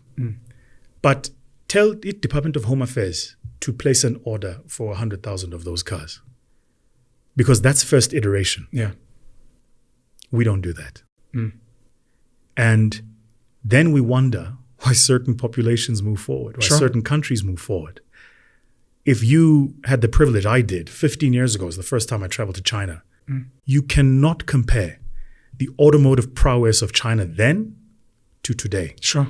But that's because the Chinese government backed Chinese founders building companies in the automotive sector, as they have done in technology with Huawei and several others. And so we think the reason you're using a Xiaomi or a Huawei is just because the Chinese are amazing. No, it's in large part because they practice fargin. Yeah. Imali yabo circulates ngabo gubo. And they don't need you to be perfect. They just need you to be teachable.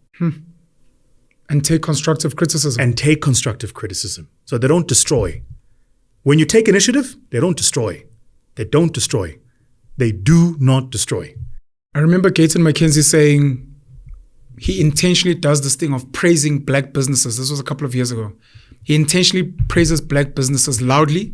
And when he's not happy, he intentionally goes to the side to say, look, I'm not happy with this. Maybe I'll support you, maybe I won't, but I just want you to know. But I'm not going to do it publicly to what you're saying. Precisely. Naval Ravikant is probably one of the smartest guys I've seen on the internet. Yeah, he's sharp. And my brother and I have had a debate about it because I think Joe Rogan is pretty dope. But I told him the fact that Naval, for me, is willing to challenge Joe, who's got a vast range of stuff. Of knowledge, in the little bit of... Yeah. In the few clips I've seen, already is scary. But he quotes Nassim Talib, and I don't remember the exact quote. People can go look it up. But I wanted to speak about this thing of specifically the Jewish, and in South Africa, the Indian Muslim, and maybe the white Afrikaner. Because I think Huis Genoot is still the highest selling magazine. Sure. Afrikaans fiction is still the highest selling. Afrikaans cinema makes a lot of money, as an example. But this idea, when we speak about democracy, dictatorship, meritocracy, that some of these people, they'll be like, no, I don't believe in socialism. And it's like, but some of them practice socialism in their spaces. Yes. They'll be like, I'm not a socialist to strangers. There it's capitalism wins and democracy and merit. But ekhaya, it's social. Inganzam will get backed. Sure. They'll go first. Absolutely. They'll get the funding, even if their business is dog shit. Absolutely. So some of these people that claim they believe in free market, only way it suits their agenda. And so story. I think that's powerful. The crabs in the bucket. I think Pearl Thusi also said something about as soon as you're successful, leave.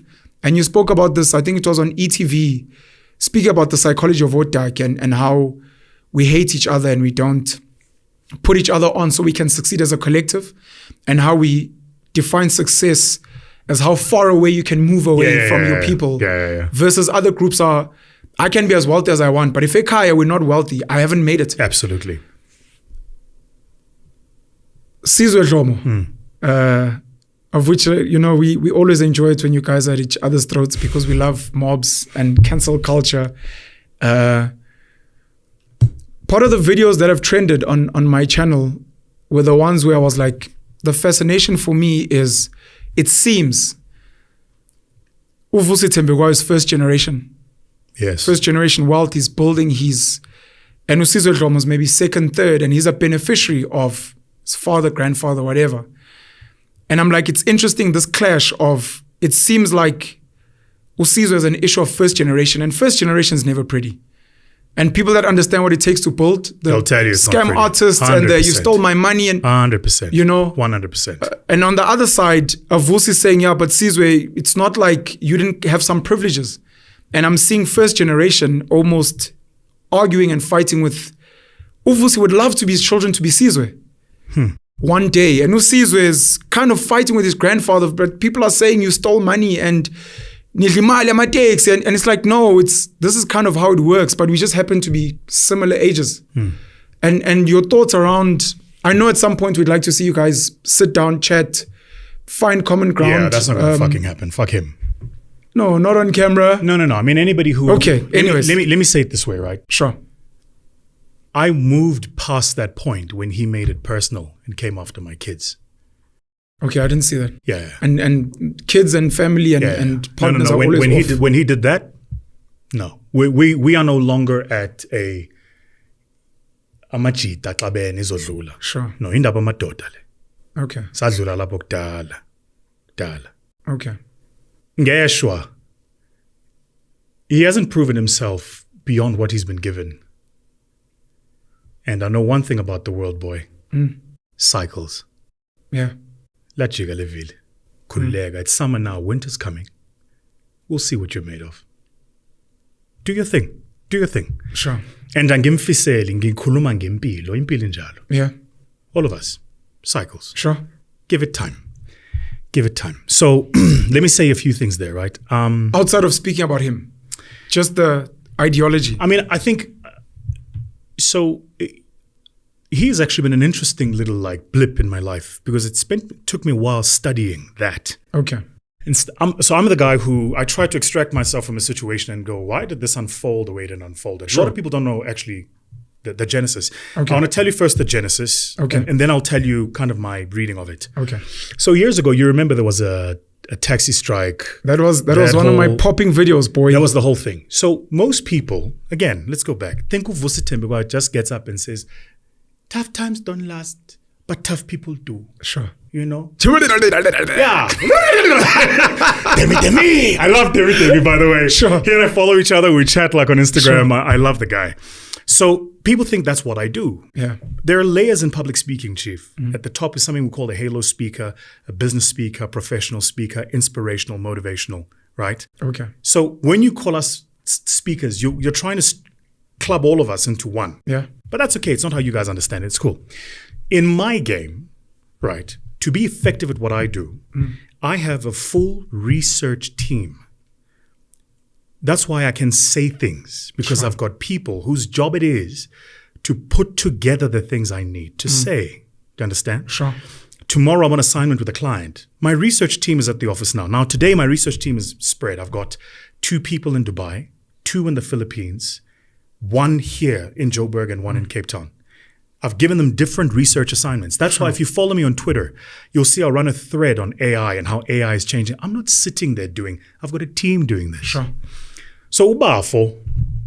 Can you give the context of the taxi thing? I'm going there. I actually remember it was quite it's a valuable conversation outside of I'm going there. Sure.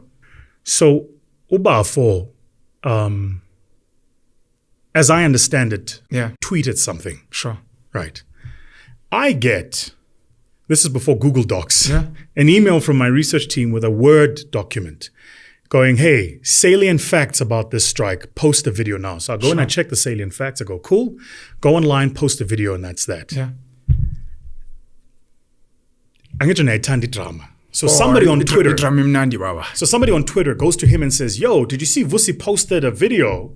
And some of the facts are some of the facts you've posted as it appears on your thread. Yeah. Now, here's why it's important. Those facts were public knowledge. It's not like he went and found researchers who went and dug up something as primary evidence. They was secondary data. We were all pulling it from the same place. If you and I read the same financial report, we're going to get the same data. Yeah. Right? Leave it. That's the Friday the video gets posted. I get on a flight. I was flying somewhere. And the following morning, I remember I had to fly back. They fuel up the jet. I was flying private. I fly back. Come on, Vusi, man. Pumalap. Come on, take it easy. You know, I land, the jet lands, whatever. Don't make us George Floyd, Baba. Niwa for next. And as I land, right, I see on my Twitter timeline, this guy's going off at me. Sure. And you're trending. Ubaf was like, no, he stole my facts. I'm like, so I see this. And then I reply to him. I'm like, this is just patently not true. Yeah. Right? And then this is where the fight started. He then replies and says, it's not the first time you've done it. Yeah. So I go, okay. Where else have I done it? Sure. Now here's for me what the issue was then and is today. This is why in my mind, I've got no respect for the guy. Zero respect. Sure. And inhlonipho kumina has nothing to do ngemali nangeminyaka. Umuntu umhlonipha ukuthi uphatha abanye abantu kanjani. Yes. This past week, when the whole apartheid thing was happening, I was at the office. I work late. Sometimes I leave the office at 11 midnight. Oliver Dixon calls me from SAFM. Says to me, dude, I just saw your tweet. Do you have a sec? I said, for you, every day. Sure. He and I spent 30 minutes on the phone. I was late for the gym that evening because phoned me and said, I don't agree with you and here's why. Sure. Do you understand? Sure. Ubafo has my number. So I'm getting this tweet. I'm a bit confused here. It's not like we're estranged to one another. Sure. If Pen feels I said something that was his information, Pen has the permission to phone me and say, Jid, I just saw this. What's going on? Sure. So I then realized he had no interest in resolving anything. Yeah. He did then what has been his entire modus operandi. That's why he fought with AKA and Ricky Rick and Nasty C, right? We're talking about a guy, with respect, as far as I know, who's been on radio for over a decade. I don't know how many awards he's got being on radio. So maybe before you tell us about our business, you should just be number one at yours. Jeez. Let's start there, right? So you're busy out here questioning people's credentials, but the only credential you stand on is right. Who are you flexing to? But I want to come to where this issue comes from. Because when we understand this issue as black people, we're unstoppable. So the call doesn't come in. Sure. Next thing I'm seeing him saying stuff, I lose my shit. My wife was pregnant, I'll never forget, with my youngest. I go into my car, record a video, and I address him. Sure. Because I'm not sure you don't want to, so I'll address you. Sure. That's not the way it's done, my guy. You've got my number. You pick up the phone and you phone. Sure. If it was an earnest feeling that he felt like I'd taken something of his, you pick up the phone and you say, hey man, when's Alandla? But the point is this, in his character, and people don't need to understand this, that's why he's an entertainer. Okay. In his character is to create conflict. Go online and find any time I've ever started an issue with him about anything. When stuff was written about him in the papers, you'll never hear Vusi going, see, I'm too busy. But things going on. Sure. Yet every time something is being said about me, he's in it. He jumps on. So now you got to ask yourself, who's obsessed with who here? Sure. Because it clearly ain't me being obsessed with him. I couldn't even tell you what's happening with the guy. Sure. I don't know what station he's on now. I don't know what show I don't know. Yeah. Right? So I'm watching that whole movie happen. Yeah. And then years later, I get to meet Anele. I was on Anele's show a few times. Anele daughter. That's right. Very sharp, by the way, Anele. Incredibly sharp. Incredibly sharp. People need to look beyond her ability as an entertainer. She's actually very smart. And she says to me backstage, she's like, no, Sizwe's my best friend. I said, oh, okay, cool. So now you must understand, we now have two portals of connection. Sure. Right? Sure. If there was a conversation Guy wanted to have, he could have had it. Sure. He's not interested in the conversation. Sure. He is, and I said this in my very first tweet to him, and neither he nor his merry band of dum-dums understood the insult I threw at them. I said to him, he is busy entertaining the gallery of commons. When you're in theater and you perform to the gallery. The VIPs sit at the top. At the bottom sit the commons. To this day, he's never replied to that insult because it didn't register. He was too busy being fixated with, let me flare up this light. I'm at the stage with him where I just don't feed him. The fact that he's constantly the one attacking me should tell you who's above who here. That's all you need to know. I didn't want us to talk about this, man. No. But I want you. I wanted to. You must understand something, right? Like it's been close on a decade for me. I've just been watching this guy and I'm quiet. I worry about creating platforms that add to. I know. I know. But for me, it's been a decade. I hear you. Of just watching Umchita, and sometimes elokishini sakhula thina. Kwakunalento ukuthi ayisekakhulumile kwanele bafu. Sure. Ngathi kuzofanele umadresse manje. Sure. Right?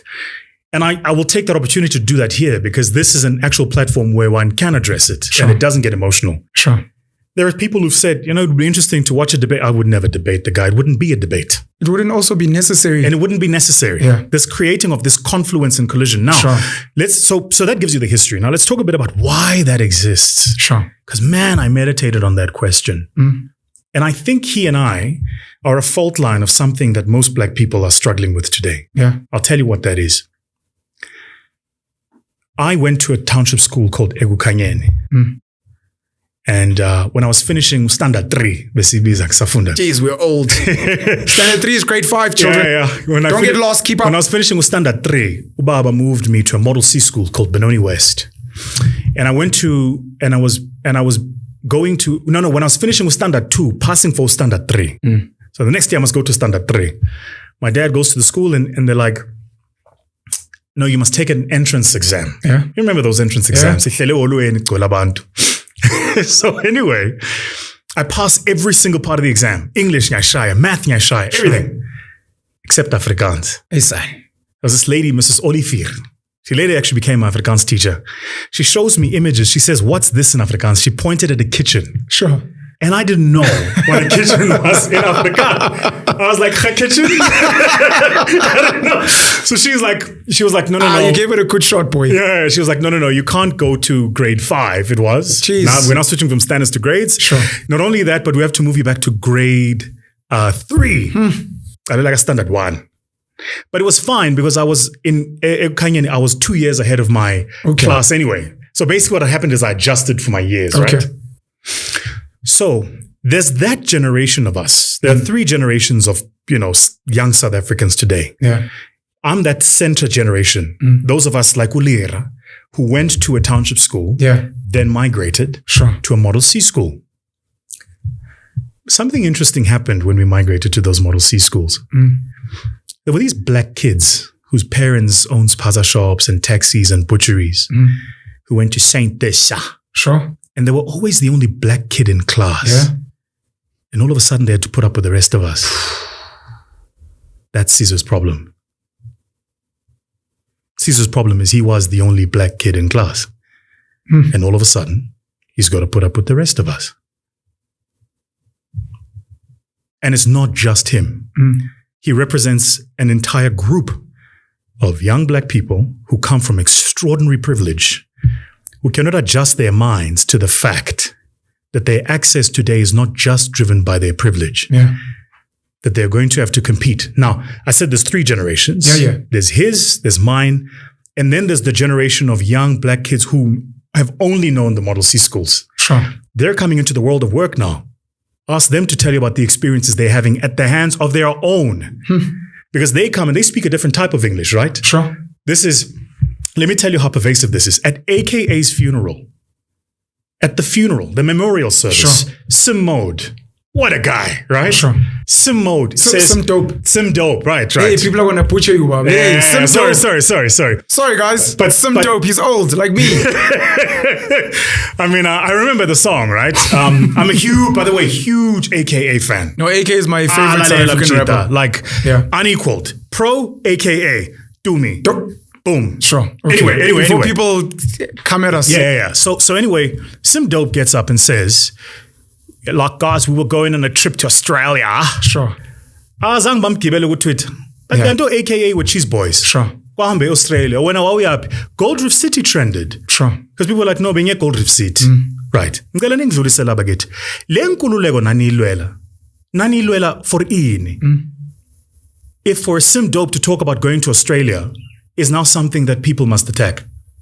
In 2023? In 2023. Because, it's been a while. In my mind, I want to understand, ngiyamzela ubaba kaSimpiwe, right? Sure. Because I've done business with him and his groups. Yeah. Incredible gentleman, ubaba Gumede, sure. Right?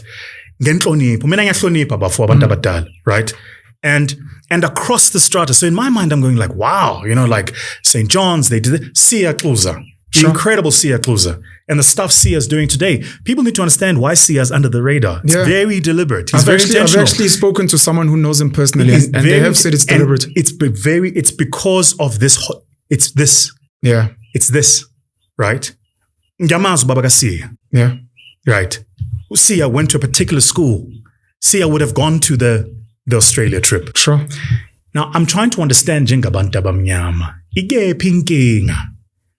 Uma abanye bethu sebaphucuke ekutheni they can send their children to Australia. Sure.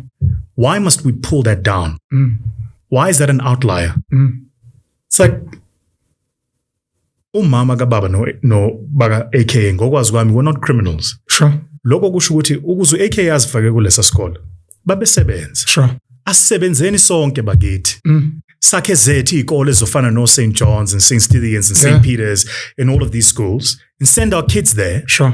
So rather than say sending your child to Australia is a reflection of Ochi's boy, what we should be saying is, Panyaza, what's your plan to send kids to Australia, Chief? Yeah. That's the conversation.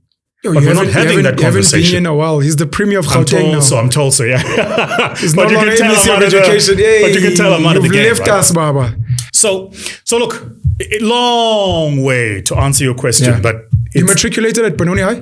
I'm a Benoni High boy, 2003. I need to give a shout out to my boy, Dominic Gaubepe. How do you know Doms? We were at Rhodes together, sang choir, Dom with the deep voice. That's right. You know, he was literally, he and I were like best mates in high school. I didn't know that. Yeah. Dom and I were in the choir together. We went to Benoni West choir together. Tenor. Choir kids actually the shit. I know every single lyric in the Carmina Burana opera. Boom. Everything from O Fortuna to Tempus est Iucundum. All the lyrics, I know them. You know, I've got a small theory about kids that, because I did visual arts as well in school. Right. About kids that do art history and kids that do classical music. I've got a theory about that because I did it, and my understanding and sensitivity to music, the origin, the way I view art, the way I see the infiltration of those things in the elite. Later on, I got to appreciate things like philosophy because I thought philosophy was for stoners. I realized the power of those things, and I wonder for some of these kids that are sent to these schools and exposed to playing piano, doing art, doing classical music, that you'll laugh at that child, and that child ends up running the biggest companies. And 100%. You thought it was something else, Kanti. It was something in their grooming of those 100%. Softer. I can tell you what it is, right? So in the work we do with entrepreneurs, when I meet entrepreneurs who come into our firm and we're helping them scale or grow their business, I used to play the violin. I played piano. There you go. Welcome to the club. Shout out to our parents. Dope. Dope. So I still have my violin, by the way. And when I do an induction for every program, so we turned our accelerator program. It's now called a School of Scale. And the reason I called it that was because scale can be learned, Penuel. Yeah. When you watch a Whitey Basson take over ShopRite from 6 stores to 140 billion in turnover, 16 million to 140 billion in turnover in the term of a single CEO. Shout out to Whitey, man. Jeez, the boys. I mean, I've had the privilege of interacting with him. I think ShopRite is the biggest retailer on the continent. Without question. And it's Whitey. People say Christo Visa, and Christo's like, hey, it's that guy, not me. Whitey was the operator. Yeah. Right. Whitey was the operator. Whitey was the guy. People don't know this, but if you remember that violence of the 90s, the political violence, when a lot of the competitors of ShopRite were running from the townships, he ran in. Come on. Right? He ran in. At last time I checked, the largest store by revenue per square meter in the ShopRite group, last I checked, it might have changed since, was in Toyando in Venda. That's impressive. The guy built, and his whole thing was you got to build the business for the people, as he says it. Vusi, you build it for the people, my friend. And what an amazing guy. Yeah. I said to him, so how are your meetings with Christo? Yeah, Christo is a lawyer, always telling you no, But sharp They've got such an amazing relationship because they were complementary. Yes. Yeah. Yes. The one is an operator, ruthless driver. Yeah. The other one is like a strategic thinker, more tactician, etc. And so I've had the incredible privilege of meeting guys like Whitey Basson, Carlos De Santos, who made Metro Cash and Carry, the mighty Metro that it was, who I had the privilege of working for, and phenomenal other guys, Ivan Salzman, who's built what Dis-Chem is today, and several others I could just keep name dropping at this. And I kept asking myself the question, what do they know that we don't? Yeah. And I realized the more time I spent with them, scale is a science. It's not an art. Right. So if we want to scale our businesses as a people, it's science. You take the science, you'll do the work. Yeah. You were talking about, classical music, etc. So when I meet every intake, and we're busy with an intake now, I always go to that meeting with my violin. And I say this to them. Say, when someone learns to play an instrument, they don't get it right the first time. Sure. They fail. In the beginning, they fail every day. But they don't stop. They keep putting in the work, doing the hours. And then, one day, they don't fail at all. That's what entrepreneurship is. It's failing every day, over and over and over. And then one day, ekasibatu ya pop. Yes. Now, to arc back to our people, because we grew up in a country where, you want retail, pick and pay is the comparison. You want banking, F&B is the comparison. You want construction, Murray and Roberts is the comparison. We don't know that if a Penuel starts a pick and pay, we must be kind to him and patient as he fails. Because one day, he's not going to fail at all. I'm a born to understand that. Yeah. Kungakho namhlanje inkampani eziphuma kwaStellenbosch. It's because in that little enclave, they create a safe environment, a cocoon for you to fail. Yeah. I know guys who are startup founders in Stellenbosch who would be trending today if people knew what was happening with their businesses. Sure. But the community protects them. It says fail again and again and again. Tomorrow, a person is built Outsurance or King Price or this. And then we sit and complain and say, where are the black insurance companies? Right. I will tell you now, Pen, the liberation of black people is up to black people. It's not up to anybody else. If just we changed how we are with each other, that would change everything. Senkulumela, the person ohlala elokishini, who must make a decision today, and there's a store to your right, owned by umuntu ongaseyo nowakini, and a store to your left, and the one to your left is more expensive. Yeah. Ngithi mina kuwe, you go to the one to your left. So, if we as a people have proven our ability to be communal in suffering, the verdict is out on whether or not we can be communal in prosperity. Yes. Let's shut it there. Vusi, thank you so much for coming through. When you started speaking about Stellenbosch, I actually had forgotten. And I hope when we sit again, we'll discuss your experience at Silicon Cape. Yeah. I started thinking of Justin Stanford, Vinnie Lingham, the guys at Paul Roos Gymnasium with their 100 million rand all boys fund, great college. And there's so much we can unpack and so many stories in this country that ordinary people don't even know they need to hear. Yanni Mouton, PSG, they funded Pioneer Foods, or they took over Pioneer, they funded Capitec, Curo. And when you were speaking about classical music and the violin, I wanted to touch on how he says when he interviews people, he wants to know if you play team sports. Doesn't matter if it was a third team, fourth team, because at least you know what it means to play in a team, that you have your position and what it feels like to win and lose. And that's, those softer things that you'd overlook. But for coming through, it means so much to me. It was a matter of time, I guess. And luckily it's here, not in Dubai. Sure, man. But it should be, hopefully, at some point. People need to know we can sit elsewhere and make it possible. But thank you so much. Your car outside is sensational. Your success is sensational. I hope your family is proud of you. I hope your family is not intimidated by you. And if they're going to be watching this, I'm talking to your cousins and aunts and uncles. He's just shown you guys it's possible with the genes. Yes, he's a unicorn himself, but it's possible for you guys as well. And people can call you names, bro. But again, you're a Christian at home that prays to a Jesus Christ who was ridiculed and crucified, and you're doing the same thing. It kind of doesn't make sense. And your parting shot of vote with your rand. Vote with your rand, because every day you're empowering and enriching other communities and sometimes exporting jobs, and you wonder why you're unemployed and poor. But it's in every rand that you're spending. And for me, it's also vote with your labor, because it's one thing to vote with your rand, but then also be intentional about who you work for, because those are those companies that you have to choose, where am I spending my money? It's also where am I going to expend my labor, my creativity, But this chat had to happen, and I'm looking forward to more. Thank you so much for coming through. Before I go, shout out to you for doing this, man. You hold a front line of a certain level of interrogation, which is necessary in South Africa. And unfortunately for you, you occupy a space where you are a friend to none. Yeah. you would have to for you to be a critical thinker.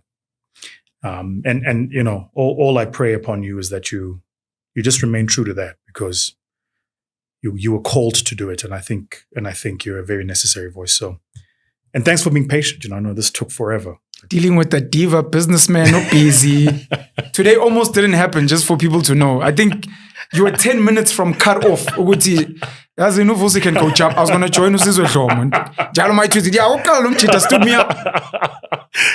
So at least. It's all love, brother. It's all love. No, VT, thanks a lot. And I'm looking forward to you shining and succeeding and inspiring more people. And hopefully, when we sit and discuss Silicon Cape, things like proteges, how do we, to what you said, collaborate with people that have done things right and see if we can bring more talent and spread them to the world so that people can speak of us as mafias and mythical groups like the Japanese and other people around the world who have done amazing things. Thanks, bro. Cheers.